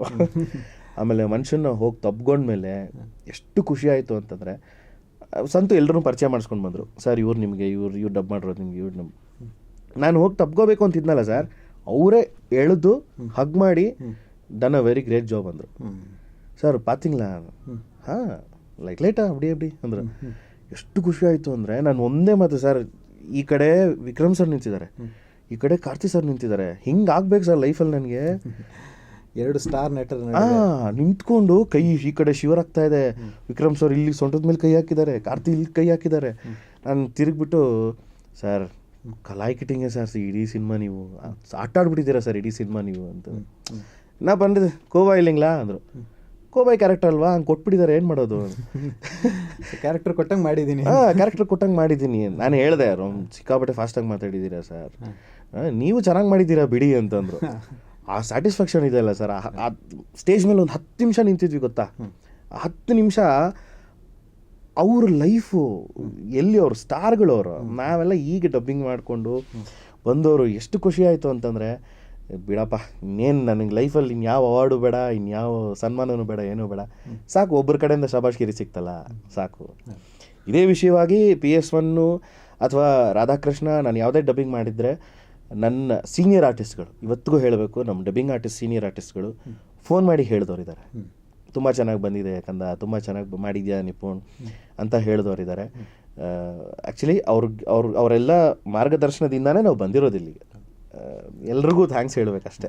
ಇಲ್ಲ ನಿಪುಣ್, ನಾನು ನೋಡಿದ ಹಾಗೆ ಅಥವಾ ನನಗೆ ನಿಮ್ಮ ಜೊತೆ ಎಕ್ಸ್ಪೀರಿಯೆನ್ಸ್ ಇರೋ ಹಾಗೆ, ಯಾವುದೇ ಪಾತ್ರಕ್ಕೆ ಅದು ಏನು ಬೇಕು, ಅದಕ್ಕೆ ಯಾವ ರೀತಿ ನಾನು ಬದಲಾಗಬೇಕು, ಏನು ಪ್ರಯತ್ನ ಮಾಡಬೇಕು ಅನ್ನೋದು ನೀವು ತುಂಬ ಮನಸ್ಸಿಂದ ಅಥವಾ ತುಂಬ ಎಫರ್ಟ್ ಹಾಕ್ತೀರಾ. ನನ್ನ ಎಕ್ಸ್ಪೀರಿಯೆನ್ಸ್ ಹಂಚ್ಕೊಳೋದಾದರೆ, ನಾವು ಜಗಬಲ್ನ ಮಾಡಿದ್ವಿ ಚೆನ್ನೈಯಲ್ಲಿ. ನಾನು ನಿಮ್ಮನ್ನು ಕರೆಸಿದ್ದೆ ಯಾವುದೋ ಬೇರೆ ಪಾತ್ರಕ್ಕೆ. ಹೌದು. ಅದಾಗಿ ಅದಕ್ಕೆ ನಾನು ಸೂಟ್ ಆಗ್ತಿಲ್ಲ ಅಂತ ನಿಮಗೆ ಒಂಥರ ಗಿಲ್ಟ್ ಕಾಡೋದಕ್ಕೆ ಶುರುವಾಗೋಯ್ತು. ಅವಾಗ ನಮ್ಮ ಕಾಟ ಕೊಡ್ತಾ ಇದ್ವಿ, ನಾವು ನಿಮಗೆ ಕಾಯಿಸಿ ಕಾಟ ಕೊಡ್ತಾ ಇದ್ವಿ. ಚೆನ್ನೈಗೆ ಇವ್ರು ಬಂದಾಗ ನಾನು ನಿಪುಣ್ಣ ಕರೆದಿದ್ದು ಬೇರೊಂದು ಪಾತ್ರ, ನನಗೆ ಅಷ್ಟು ನೆನಪಿಲ್ಲ ಯಾವ ಪಾತ್ರ ಕರೆದಿದ್ದು ಅಂತ. ಕರೆಕ್ಟ್. ಬಟ್ ಆ ಪಾತ್ರಕ್ಕೆ ಇವರು ವಾಯ್ಸ್ ಸೂಟ್ ಆಗಲಿಲ್ಲ. ತುಂಬ ಟ್ರೈ ಮಾಡಿದ್ರು ನಿಪುಣ್ಣ, ಟ್ರೈ ಮಾಡಿದ್ರು ಆಗ್ತಾ ಇರಲಿಲ್ಲ. ಇಲ್ಲ ಯಾವುದಕ್ಕಾದ್ರೂ ಕೂರಿಸ್ಲೇಬೇಕು, ಚೆನ್ನಾಗಿ ಮಾಡಬೇಕು ಅಂತ ನೆಕ್ಸ್ಟ್ ಯೋಗಿ ಬಾಬುಗೆ ಟ್ರೈ ಮಾಡಿ. ಯೋಗಿ ಬಾಬುಗೂ ಒಂದು 4ರಿಂದ 5 ವೇರಿಯೇಷನ್ನ ನೀವು ಕೊಟ್ಟಿದ್ದೀರಾ. ನನಗೆ ನೆನಪಿರೋಂಗೆ ನಾವು ಹೃದಯ ಶಿವ ಮತ್ತು ಕುಮಾರ್ ಅವರು, ನೀವು 4ರಿಂದ 5 ವರ್ಷ ಇಲ್ಲ ಸರ್ ಇದನ್ನು ಕೂರಿಸೋಣ ಅಂತ. ಆ ಎಫರ್ಟ್ ನೋಡುವಾಗಲೇ ನಮಗೆ ಖುಷಿ ಆಗ್ತೈತೆ. ಒಬ್ಬ ಆರ್ಟಿಸ್ಟ್ ಆದವರು ಅದಕ್ಕೋಸ್ಕರ ಎಷ್ಟೊಂದು ಕಷ್ಟಪಡ್ತಾರೆ ಅಂತ. ಇಲ್ಲ, ನನಗೊಂದು ಹಠ ಇತ್ತು ಸರ್, ಬಿಡಬಾರ್ದು. ಹೌದು. ಜೊತೆಗೆ ಯೋಗಿ ಬಾಬು ಕ್ಯಾರೆಕ್ಟರ್ ಅಷ್ಟು ಚೆನ್ನಾಗಿ ಬಂದಿದೆ. ಇಡೀ ಇದು ಸಿನಿಮಾದಲ್ಲಿ ಅದು ತುಂಬ ಜೋವಿಯಲ್ ಮೂವ್ ಆಗುತ್ತೆ. ಮತ್ತು ಯೋಗಿ ಬಾಬುದು ಡೆಫಿನೆಟ್ಲಿ ಅಂದರೆ ತಮಿಳಲ್ಲಿ ಅವರ ಪಂಚ್ಗಳೇ ಬೇರೆ ಥರ ಇರುತ್ತೆ, ಟೈಮಿಂಗ್ ಬೇರೆ ಇರುತ್ತೆ. ಸೊ ಅದನ್ನೆಲ್ಲದನ್ನು ಕ್ಯಾರಿ ಮಾಡೋದಕ್ಕೆ ನೀವು ಹಾಕ್ತಾ ಇದ್ದ ಶ್ರಮ ನೋಡಿದಾಗ ನಮ್ಗೆ ತುಂಬ ಖುಷಿ ಆಗ್ತಾ ಇತ್ತು. ಸೊ ಆ ವೇರಿಯೇಷನ್ಗಳು ಎಲ್ಲದು ಅಗೇನ್ ನಿಮಗೆ ಕಾರ್ಟೂನಿಂದ ವಾಯ್ಸ್ನ ಚೇಂಜ್ ಮಾಡೋ ಒಂದು ದೊಡ್ಡ ಅಭ್ಯಾಸ ಇದ್ದಿದ್ದರಿಂದ ಸೊ ಲೀಲಾಜಲವಾಗಿ ಮಾಡ್ಕೊಂಡು ಬಂದ್ರಿ ಅನಿಸುತ್ತೆ. ಅದು ನಾನು ತುಂಬ ಹತ್ತಿರದಿಂದ ನೋಡಿದ್ದೀನಿ. ಸೊ ಇದೆಲ್ಲದೂ ಸೇರಿದ್ರಿಂದ ನಿಮಗೆ ರಾಧಾಕೃಷ್ಣ ಆಗಿರ್ಬೋದು, PS1 ಆಗಿರ್ಬೋದು, ಅಥವಾ ಬೇರೆ ಎಲ್ಲ ಸಿನಿಮಾಗಳಲ್ಲೂ ತುಂಬ ಚೆನ್ನಾಗಿ ದನಿ ಕೊಡೋದಕ್ಕೆ ಆಗ್ತಾ ಇದೆ. ಸೊ ಈ ಎಲ್ಲ ಒಂದು ಕಾಂಟ್ರಿಬ್ಯೂಷನ್ಗೆ ನಮ್ಮ ಕಡೆಯಿಂದ ನಿಮಗೆ ಒಂದು ಧನ್ಯವಾದ ತಿಳಿಸ್ತೀವಿ. ಖಂಡಿತ ಸರ್, ಖಂಡಿತ. Thank you. ಜೊತೆಗೆ ನಿಪುಣ್ಣ ರೀಸೆಂಟ್ ಒಂದು ಬಿಗ್ ಪ್ರಾಜೆಕ್ಟ್, ಬೇರೆ ಎಲ್ಲ ಪ್ರಾಜೆಕ್ಟ್ಗಳ ಜೊತೆಗೆ ಆದಿಪುರುಷಲ್ಲೂ ಕೂಡ ಒಂದು ಸೇಮ್ ಸಂತೋಷ್ ಮತ್ತು ಎಲ್ಲ ನಿಮ್ಮ ಪರಿಚಯದ ತಂಡನೇ ಕೆಲಸ ಮಾಡಿದ್ದು. ನಾನು ಕೇಳಿದ ಹಾಗೆ ನೀವು ಕೂಡ ಅದರಲ್ಲೊಂದು ಮೇಜರ್ ರೋಲ್ಗೆ ವರ್ಕ್ ಮಾಡಿದ್ದೀರ. ಅಗೈನ್ ನಿಮ್ಮ ಶಕ್ತಿ ಇರೋದು ವಾಯ್ಸ್ನ ಚೇಂಜ್ ಮಾಡಿ ಕೊಡೋದ್ರಲ್ಲಿ. ಖಂಡಿತ. ಅಲ್ಲೂ ಕೂಡ ನೀವು ಜಾಂಬವಂತನ ಕ್ಯಾರೆಕ್ಟರ್ಗೆ ನಿಮ್ಮದಲ್ಲದ ವಾಯ್ಸ್ನ ಕೊಟ್ಟು ಡಬ್ ಮಾಡಿದ್ದೀರಾ. ಸೊ ಅದರ ಎಕ್ಸ್ಪೀರಿಯನ್ಸ್ ಹೇಗಿತ್ತು? ನಿಜವಾಗ್ಲೂ ಆದಿಪುರುಷ್ ಬಗ್ಗೆ ಮಾತಾಡಬೇಕು ಅನ್ನೋದಕ್ಕಿಂತ ಆ ಪಾತ್ರ, ಜಾಂಬವಂತನ ಪಾತ್ರ, ಫಸ್ಟ್ ಟೈಮ್ ಕರೆದ್ರು ಹೋಗಿದ್ದೆ ಬೇರೆ ಕ್ಯಾರೆಕ್ಟರ್ಗೆ. ನೀನು ವಾಯ್ಸ್ ಹಿಂಗಿದೆ, ಸೂಟ್ ಆಗಲ್ಲ ಬಿಡು, 60 ವರ್ಷ ಕ್ಯಾರೆಕ್ಟ್ರು. ಸರಿ ಆಯಿತು ಬಿಡು, ಯಾವುದೋ ಒಂದು ಕ್ಯಾರೆಕ್ಟ್ರು ಸ್ಯಾಂಪಲ್ ಬೇಡ, ಆಗಲಿಲ್ಲ. ನೆಕ್ಸ್ಟ್ ಡೇ ಕರೆದ್ರು, ಹಿಂಗೆ ಟ್ರೈ ಮಾಡು ಅಂದರು. ಅದಕ್ಕೆ ನಾನು ನಿಜವಾಗ್ಲೂ ಥ್ಯಾಂಕ್ಸ್ ಹೇಳಬೇಕಾಗಿರೋದು ನಮ್ಮ ಸ್ಟುಡಿಯೋ 8 ತಂಡ, ನಮ್ಮ ಆರುಷಾ ಮೇಡಮ್ ಆಗಿರ್ಬೋದು, ಜಶೀಲ್ ಸರ್ ಆಗಿರ್ಬೋದು, ಆಮೇಲೆ sound and vision Mumbai office ಅವ್ರ ಕಡೆಯಿಂದ. ಅವ್ರ ಹತ್ರ ಹಲವಾರು ಪ್ರಾಜೆಕ್ಟ್ಸ್ ಮಾಡ್ತಾ ಇದ್ದೀವಿ ಈಗ ಸದ್ಯಕ್ಕೆ. ಕರೆದಾಗ ಟ್ರೈ ಮಾಡು, ಒಂದೇ ಟೇಕ್ ಸರ್. ನನ್ನಲ್ಲಿ ಇದ್ದಿದ್ದು ಅದು ಏನು ಕಾನ್ಫಿಡೆನ್ಸೋ ಗೊತ್ತಿಲ್ಲ. ಹನುಮಂತ, ನೀನು ಎಲ್ಲೇ ಇದ್ದರೂ ಆ ದಾರಿಯನ್ನು ಹುಡುಕುತ್ತೀಯ. ಟೇಕ್ ಆಯಿತು. ಆಯಿತಾ ಸರ್, ಇನ್ನೊಂದು ಚೂರು ಬೇಸ್ ಮಾಡ್ಕೊಳ್ಳಿ ಸರ್. ಸರಿ, ಇನ್ನೊಂದು ಟೇಕ್ ಆಯಿತು. ಇಲ್ಲ ಸರ್, ಹಳೆ ಭಾಷೆ ಇಟ್ಕೋತೀವಿ. ಇದನ್ನು ಅವ್ರು ಕೇಳಿರಲಿಲ್ಲ, ಹೊರಗಡೆ ನಮ್ಮ ಯಾರು ಪ್ರಾಜೆಕ್ಟ್ಸ್ ಕರೆದಿದ್ರು ಅವರು ಯಾರು ಕೇಳಿರಲಿಲ್ಲ. ಆಮೇಲೆ ಬಂದು ಕೇಳಿದಾಗ ಫಿಕ್ಸ್ ಇದ್ದು ಬಿಡು. ಆ್ಯಕ್ಚುಲಿ ಡಬ್ಬಿಂಗ್ ರಾಘವೇಂದ್ರ ಸರ್ ಕೂತಿದ್ರು. ರಾಘವೇಂದ್ರ ಸರ್ ಕೂತಿದ್ದಾಗೂ ಹೇಳಿದ್ರು, ಏನ್ರಿ ನಿಮ್ಗೆ ನೋಡಿದ್ರೆ ಅನ್ಸೋದೇ ಇಲ್ಲಲ್ರಿ, 60 ವರ್ಷದವ್ರಿಗೆಲ್ಲ ಡಬ್ ಮಾಡ್ತೀರಾ ಅಂತ. ಸೊ ಹೀಗೆ ಆದಿಪುರುಷ್ ಸ್ಟಾರ್ಟ್ ಆಗಿದ್ದು. ಜಾಂಬವಂತನ ಕ್ಯಾರೆಕ್ಟ್ರು ನನ್ನ ಜೊತೆಗೆ ಸಾಥ್ ಕೊಟ್ಟಂಥ ನಮ್ಮ ರಾಘವೇಂದ್ರ, ಹನುಮಂತನ ಪಾತ್ರ, ಮತ್ತು ನಮ್ಮ as usual the Prabhas of Kannada industry Santosh, ಇವರೆಲ್ಲ ಸಾಥ್ ಕೊಟ್ಟರು. ಆದಿಪುರುಷ್ ಒಂದು ನನ್ನ ಲೈಫಲ್ಲಿ ಒಂದು ಮೇಜರ್ ಕ್ಯಾರೆಕ್ಟರ್ ಅಂತಲೇ ಹೇಳ್ಬೋದು. Good experience. ಹೌದು. ಜೊತೆಗೆ ತುಂಬಾ ಎಕ್ಸ್ಪೆರಿಮೆಂಟಲ್ ವರ್ಕ್, ಅಂದರೆ ವಾಯ್ಸ್ ಮಟ್ಟಿಗೆ. ಯಾಕಂದರೆ ಆ ರೀತಿ ನೀವು ಈಗ ಕೊಟ್ಟರಲ್ಲ, ಆ ಸ್ಯಾಂಪಲಲ್ಲಿ ನೀವು ಕಂಟಿನ್ಯೂಸ್ ಆಗಿ ಡಬ್ ಮಾಡ್ತಾ ಇದ್ರೆ ನಿಮ್ಮ ಗಂಟ್ಲು ಆಲ್ಮೋಸ್ಟ್ ಇನ್ನೊಂದು 2-3 ದಿವಸ ಡಬ್ಬಿಂಗಿಗೆ ರಜಾ ಹಾಕಬೇಕಾಗುತ್ತೆ. ಸೊ ಉಳಿದಿತ್ತಾ? ಇಲ್ಲ, ಅದು ಆ್ಯಕ್ಚುಲಿ ಪಾತ್ರ ತುಂಬ ಚಿಕ್ಕದಾಗಿದ್ದರಿಂದ ಕೆಲಸ ಬೇಗ ಮುಗೀತು. ಇನ್ ಕೇಸ್ ಲೆಂತ್ ಜಾಸ್ತಿ ಆಗ್ಬಿಟ್ಟಿದ್ರೆ ನೀವು ಹೇಳ್ದಂಗೆ ಮೇ ಬಿ ರೆಸ್ಟ್ 2-3 ದಿವಸ ರೆಸ್ಟ್ ಮಾಡಬೇಕಾಗಿತ್ತು ಹಾಗೆ. ಸೊ ಆ ಎಲ್ಲ ಪ್ರಯತ್ನ ಹಾಕಿದ್ರಿಂದನೇ ಒಂದು ಪ್ರಾಜೆಕ್ಟ್ ಅಷ್ಟು ಚೆನ್ನಾಗಿ ಬಂದಿದೆ. ಆದಿಪುರುಷ್ ಕೂಡ ಡಬ್ಬಿಂಗ್ ವೈಸಲ್ಲಿ ಒಂದು ಬೇರೆ ಮೈಲ್ ಸ್ಟೋನ್ನ ತಲುಪಿತು, ತುಂಬ ಚೆನ್ನಾಗಿ ಮೂಡ್ ಬಂದಿದೆ. ಸೊ ಅದಕ್ಕೆ ಎಲ್ಲ ಇಡೀ ತಂಡ, ನಿಮ್ಮ ಜೊತೆಗೆ ಇಡೀ ತಂಡಕ್ಕೆ ಅದಕ್ಕೆ ಕಂಗ್ರಾಟ್ಸ್ ಹೇಳಬೇಕು. ನಿಜ. ಅದೊಂದು ಒಳ್ಳೆ ಎಕ್ಸ್ಪೀರಿಯನ್ಸ್ ನಿಜ. ಆಮೇಲೆ ಈ ಡಬ್ಬಿಂಗ್ ಪರವಾಗಿ ಹೇಳಬೇಕು, ಡಬ್ಬಿಂಗ್ ವಿಚಾರವಾಗಿ ಹೇಳಬೇಕು ಅಂತಂದರೆ ನಿಜವಾಗ್ಲೂ ಖುಷಿ ಆಗುತ್ತೆ. ಯಾಕಂದರೆ ಫಾರ್ ಎಕ್ಸಾಂಪಲ್ ನಿಮ್ಮಂಥವ್ರು ಪ್ರಾಜೆಕ್ಟ್ಸ್ ತೊಗೊಂಡು ಬಂದು ಈ ಕಲಾವಿದರಿಗೆ ಆಪರ್ಚುನಿಟೀಸ್ ಕೊಟ್ಟು, ಅಂದರೆ ಒಂದು ಇರೋ ಅಲೆನ ದೊಡ್ಡದು ಮಾಡ್ತಿದ್ದೀರಾ. ಏನಕ್ಕೆ ದೊಡ್ಡದಾಗ್ತಿದೆ ಅಂತಂದರೆ ಪ್ರಾಜೆಕ್ಟ್ಸ್ ತಂದಾಗ ನೀವುಗಳಿಗೆ ಕೆಲಸ ಕೊಟ್ಟಾಗ ಮಾತ್ರ ಇದು ನಡೆಯೋದು. ಅವಾಗ ಬಾಂಡೇಜ್ ಚೆನ್ನಾಗಿರುತ್ತೆ, ಹೇಳಿದ ಹಾಗೆ ನಮ್ಮ ಇಂಡಸ್ಟ್ರಿ ದೊಡ್ಡದಾಗಿ ಕಾಣುತ್ತೆ. ಇವಾಗ ಫಾರ್ ಎಕ್ಸಾಂಪಲ್ ನಾವು ಬಂದು ಡಬ್ ಮಾಡಿ ಹೊಟ್ಟೋಗ್ತೀವಿ, ಬಟ್ ನಿಮ್ಗಳಿಗೆ ನೀವು ಪ್ರಾಜೆಕ್ಟ್ಸ್ ಎಲ್ಲ ಹೊರಗಡೆಯಿಂದ ತಂದು ಆ ವೆಂಡರ್ಸ್ಗಳ ಹತ್ರ ಫೈಟ್ ಮಾಡಿ ನಾನು ಮಾಡಿಸ್ತೀನಿ ಅಂತ ತೊಗೊಂಡು ಮುಂದೆ ಆ ಕಿಚ್ಚಿದೆಯಲ್ಲ, ನಿಜವಾಗ್ಲೂ ಖುಷಿ ಆಗುತ್ತೆ. ಸೊ ಇನ್ನೂ ಒಂದಷ್ಟು ಜನಕ್ಕೆ ಕೆಲಸ ಕೊಡಿ, ಇನ್ನೊಂದಷ್ಟು ಪ್ರಾಜೆಕ್ಟ್ಸ್ ತೊಗೊಂಡು ಬನ್ನಿ. ಎಲ್ರಿಗೂ ಹೇಳೋದಷ್ಟೇ, ಈಗ ಹೊರಗಡೆಯಿಂದ ಯಾರು ಪ್ರಾಜೆಕ್ಟ್ಸ್ ತರ್ತಿದ್ದಾರೋ ಎಲ್ರಿಗೂ ಪ್ರಾಜೆಕ್ಟ್ಸ್ ತೊಗೊಂಬನ್ನಿ, ಜಾಸ್ತಿ ಕೆಲಸ ಕೊಡಿ. ಸೊ ಒಟ್ಟಾರೆ ಒಂದು ಇಂಡಸ್ಟ್ರಿ, ಒಂದು ಎಂಟರ್ಟೈನ್ಮೆಂಟ್ ಇಂಡಸ್ಟ್ರಿ ಆಗಿ ಒಂದು ದೊಡ್ಡದಾಗಿ ಬೆಳೆಯೋದಕ್ಕೆ ಡಬ್ಬಿಂಗ್ ಕೂಡ ಸಹಕಾರಿಯಾಗುತ್ತೆ. ಅದು ಒಂದು ನೇರವಾದ ಸಿನಿಮಾ ಅಥವಾ ನೇರವಾದ ಧಾರಾವಾಹಿಗಳ ಜೊತೆಗೆ ಡಬ್ಬಿಂಗು ಇದ್ದಾಗ ಎರಡೂ ಒಂದು ಸ್ಟ್ರೀಮ್ ಆಗಿ ಹರಿದು, ಸೊ ಹನಿ ಹನಿಗೂಡಿದ್ರೆ ಹಳ್ಳ ಅನ್ನೋ ಹಾಗೆ ಎಲ್ಲವೂ ಸೇರಿ ಒಂದು ದೊಡ್ಡ ಎಂಟರ್ಟೈನ್ಮೆಂಟ್ ಸ್ಟ್ರೀಮ್ ಆಗಿ ಮುಂದೆ ಕನ್ನಡ ಎಂಟರ್ಟೈನ್ಮೆಂಟ್ ಸ್ಟ್ರೀಮ್ ಆಗಿ ಅದು ಬೆಳೆಯುತ್ತೆ. ಸೊ ಆ ರೀತಿ ಬೆಳೀಲಿ ಅನ್ನೋದೇ ನಮ್ಮ ಒಂದು ಆಶಯ. ಅದ್ರ ಸುತ್ತನೇ ಒಂದಷ್ಟು ಕೆಲಸಗಳನ್ನು ಕೂಡ ಮಾಡೋದಾಗಿದೆ. ನೀವು ಕೂಡ ಕೈ ಜೋಡಿಸ್ತಾ ಇದ್ದೀರಾ ಕಲಾವಿದರಾಗಿ, ಸೊ ಅದಕ್ಕೂ ಕೂಡ ಅದರಿಂದ ಎಲ್ಲದು ಒಳ್ಳೇದಾಗ್ತಾ ಇದೆ. ಹೌದು. ಪ್ರೆಸೆಂಟ್ಲಿ ಏನಾಗ್ತಾ ಇದೆ, ಮುಂದಿನ ಗುರಿಗಳೇನಿದೆ ಸರ್? ಪ್ರೆಸೆಂಟ್ಲಿ ಈಗ ಸದ್ಯಕ್ಕೆ ಅದೇ ಡಬ್ಬಿಂಗಲ್ಲೇ ಇದ್ದೀನಿ. ಡಬ್ಬಿಂಗ್ ಸೀರಿಯಲ್ಸ್ ನಡೀತಾ ಇದೆ, ಸ್ಟ್ರೈಟ್ ಸೀರಿಯಲ್ಸ್ ನಡೀತಾ ಇದೆ. ಜೊತೆಗೆ ಗೆಳೆಯರದು ಒಂದಷ್ಟು ಪ್ರಾಜೆಕ್ಟ್ಸ್ಗಳು ಟೇಕ್ ಆಫ್ ಆಗ್ತಾ ಇದೆ, ಕತೆಗಳು ಮಾತಾಡ್ತಿದ್ದಾರೆ, ಒಂದಷ್ಟು ಕಡೆ ಅಪ್ರೋಚ್ ಆಗಿದೆ. ಜೊತೆಗೆ ಒಂದು ಹೊಸ ಮಾಧ್ಯಮದಲ್ಲಿ ಒಂದು ಸೀರಿಯಲಲ್ಲಿ ಕೂಡ ಆ್ಯಕ್ಟ್ ಮಾಡ್ತಾ ಇದ್ದೀನಿ. ಜೊತೆಗೆ ಒಂದು ತಮಿಳ್ ಮೂವಿನಲ್ಲಿ ಒಂದು ಆಪರ್ಚುನಿಟಿ ಸಿಕ್ಕಿದೆ, ಒಂದು ನೆಗೆಟಿವ್ ಲೀಡ್ ಆಗಿ. ನೋಡಬೇಕು ಸರ್. ಬಟ್ ಅದು ಇದು ಅಂತ ಏನೂ ಇಲ್ಲ. ಇಂಡಸ್ಟ್ರೀಲಿ ಜೀವನ ಮಾಡಬೇಕು, ದುಡ್ಡು ಮಾಡಬೇಕು ಅಂತ ಖಂಡಿತವಾಗ್ಲೂ ಬಂದಿಲ್ಲ. ಹೆಸರು ಮಾಡಬೇಕು, ನಾಳೆ ದಿವಸ ಎಲ್ಲೇ ಕೊನೆ ಉಸಿರಿರೋವರೆಗೂ ಇಂಡಸ್ಟ್ರಿಲೇ ಇರಬೇಕು ಅಂತ ಫಿಕ್ಸ್ ಮಾಡಿಕೊಂಡೇ ಬಂದ್ಬಿಟ್ಟಿದ್ದೀನಿ ಅಷ್ಟೇ. ಸೊ ಖಂಡಿತ ಅದೆಲ್ಲದಕ್ಕೂ ಎಲ್ಲ ಪ್ರಾಜೆಕ್ಟ್ಗಳಿಗೂ ನಿಮಗೆ ಒಳ್ಳೆಯದಾಗಲಿ ಅಂತ ನಮ್ಮ ಕಡೆಯಿಂದ ಒಂದು ಹಾರೈಸ್ತೀವಿ. Thank you sir. ಜೊತೆಗೆ ಈಗ ಸ್ವಲ್ಪ ಸುಮಾರು ಜನ ಹೊಸಬರು ಕನ್ನಡ ಡಬ್ಬಿಂಗ್ ಇಂಡಸ್ಟ್ರಿಗೆ ಕಾಲಿಡ್ತಾ ಇದ್ದಾರೆ. ಹೊಸ ವಾಯ್ಸ್ ವಿಷಯದಲ್ಲಿ ಸಾಕಷ್ಟು ಹೊಸ ಪ್ರಯೋಗಗಳಾಗ್ತಾ ಇದೆ, ತುಂಬ ಜನ ಹೊಸಬರು ಬರ್ತಾ ಇದ್ದಾರೆ. ಸೊ ಅವರಿಗೆ ನೀವೊಂದು ಕಿವಿ ಮಾತು ಹೇಳೋದಾದರೆ ಏನು ಹೇಳೋದಕ್ಕೆ ಬಯಸ್ತೀರಾ? ಸರ್, ಕಿವಿ ಮಾತು ಅನ್ನೋದಕ್ಕಿಂತ ಈಗ ಬರ್ತಿರೋ ಕಲಾವಿದರೆಲ್ಲ ಹೈಲಿ ಟ್ಯಾಲೆಂಟೆಡ್ ಸರ್. ಏನು ಅಂತಂದರೆ ಹೊರಗೆ ಹಾಕೋದಕ್ಕೆ ಅಂಜಿಕೆ ಇದೆ, ಹೊರಗೆ ಹಾಕೋದಕ್ಕೆ ಒಂದು ವೇದಿಕೆ ಸಿಗ್ತಿಲ್ಲ. ವೇದಿಕೆ ಸಿಕ್ಕಿದ್ರೂ ಅಲ್ಲಿ ಕಾಂಪಿಟೇಷನ್ ಹುಡ್ಕೋತಾ ಇದೆ. ಸೊ ನಾನು ಹೇಳೋದೊಂದೇ, ಅದನ್ನೆಲ್ಲ ಮೀರಿ ನಿಮಗೆ ನೀವು ಹೀರೋ ಆದರೆ ಮಾತ್ರ ಮುಂದುವರೋಕ್ಕಾಗೋದು. ನಿಮಗೆ ನೀವು ಹೀರೋ ಎಲ್ಲಾಗ್ತೀರಾ ಅಂತಂದರೆ ಕನ್ನಡಿ ಮುಂದೆ ಹೋಗಿ ಪ್ರಾಕ್ಟೀಸ್ ಮಾಡಿ, ಬೈರಿ, ನಿಮಗೆ ನೀವೇ ಬೈಕೊಳ್ಳಿ. ಕನ್ನಡಿ ಮುಂದೆ ಹೋಗಿ ಬೈದಾಗ್ಲೇ ನಿಮ್ಮಲ್ಲಿ ನಿಮಗೆ ಕಾನ್ಫಿಡೆನ್ಸ್ ಹೆಚ್ಚಾಗೋದು. ನಾಳೆ ಯಾರೋ ನೋಡ್ತಿದ್ದಾರೆ, ಅಯ್ಯೋ ಇವ್ರ ಮುಂದೆ ಹೆಂಗಪ್ಪ ಮಾಡೋದು, ಇವ್ರು ಯಾರೋ ಕಾಯ್ತಿದ್ದಾರಲ್ಲ, ಇವ್ರ ಮುಂದೆ ಹೆಂಗಪ್ಪ ಮಾಡೋದು ಅನ್ನೋದು ಅಂಜಿಕೆ ಇದ್ದರೆ ನೀವು ಖಂಡಿತವಾಗ್ಲೂ ಮುಂದೆ ಬರೋದು ಸ್ವಲ್ಪ ಲೇಟ್ ಆಗ್ಬೋದು. ಆಮೇಲೆ ವೇದಿಕೆ ಸಿಕ್ಕಿದಾಗ ಅದಕ್ಕಿಂತ ಬೆಸ್ಟ್ ಆಫರ್, ಬೆಸ್ಟ್ ಚಾನ್ಸ್ ಇನ್ಯಾವುದೂ ಇಲ್ಲ. ನಿಮ್ಮ ಬೆಸ್ಟ್ ಟ್ಯಾಲೆಂಟ್ ಕೊಟ್ಬಿಡಿ. ಆ ಭಯ ಅನ್ನೋದು ಬಿಡಿ. ಭಯ ಅನ್ನೋದು ಯಾವಾಗ ಬಿಡ್ತೀರಾ ಅಂತಂದರೆ ಎದುರುಗಡೆ ಜನ ಇಲ್ಲ, ಬರೀ ಬ್ಲ್ಯಾಕ್ ವಾಲ್ ಕಾಣ್ತಾ ಇದೆ ಅಂದ್ಕೊಂಡು ಆ್ಯಕ್ಟ್ ಮಾಡಿ. ಬರೀ ಬ್ಲ್ಯಾಕ್ ವಾಲ್ ಕಾಣ್ತಿದೆ ಅಂದ್ಕೊಂಡು ನಿಮ್ಮ ಪರ್ಫಾರ್ಮೆನ್ಸ್ ಕೊಡಿ.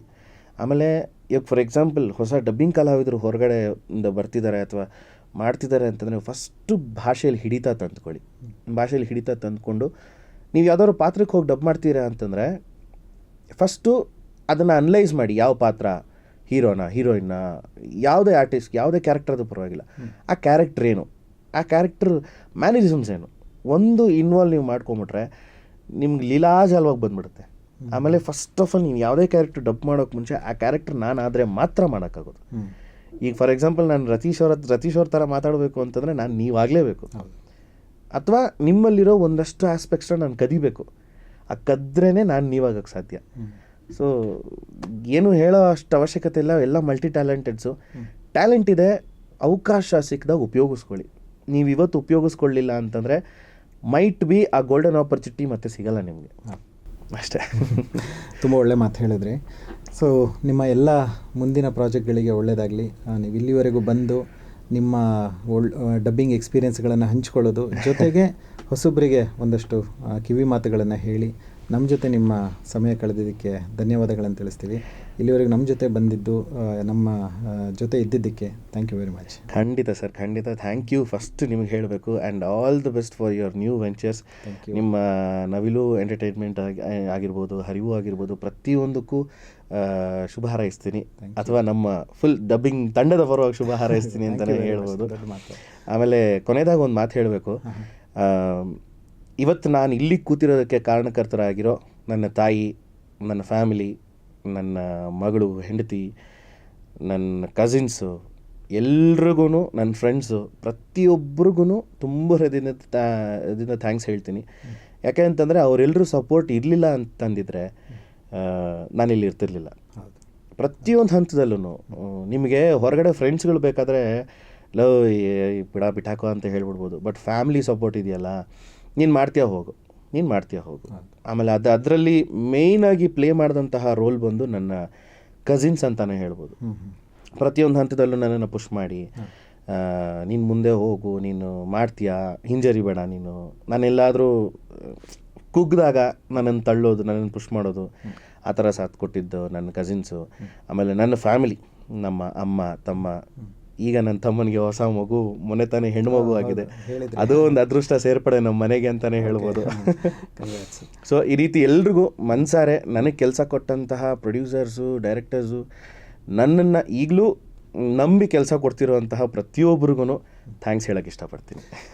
ಡೆಫಿನೆಟ್ಲಿ ನಮ್ಮ ಕಡೆಯಿಂದನೂ ಅವರಿಗೆ ಒಂದು ದೊಡ್ಡ ಥ್ಯಾಂಕ್ಸ್ ಹೇಳ್ತೀವಿ. ಕಾರಣ ಅವರ ಎಲ್ಲರ ಸಪೋರ್ಟ್ ಇಲ್ಲದೇ ನೀವು ಬೆಳೀತಿರ್ಲಿಲ್ಲ ಅಂತ ನೀವು ಹೇಳ್ತಾ ಇದ್ದೀರಾ.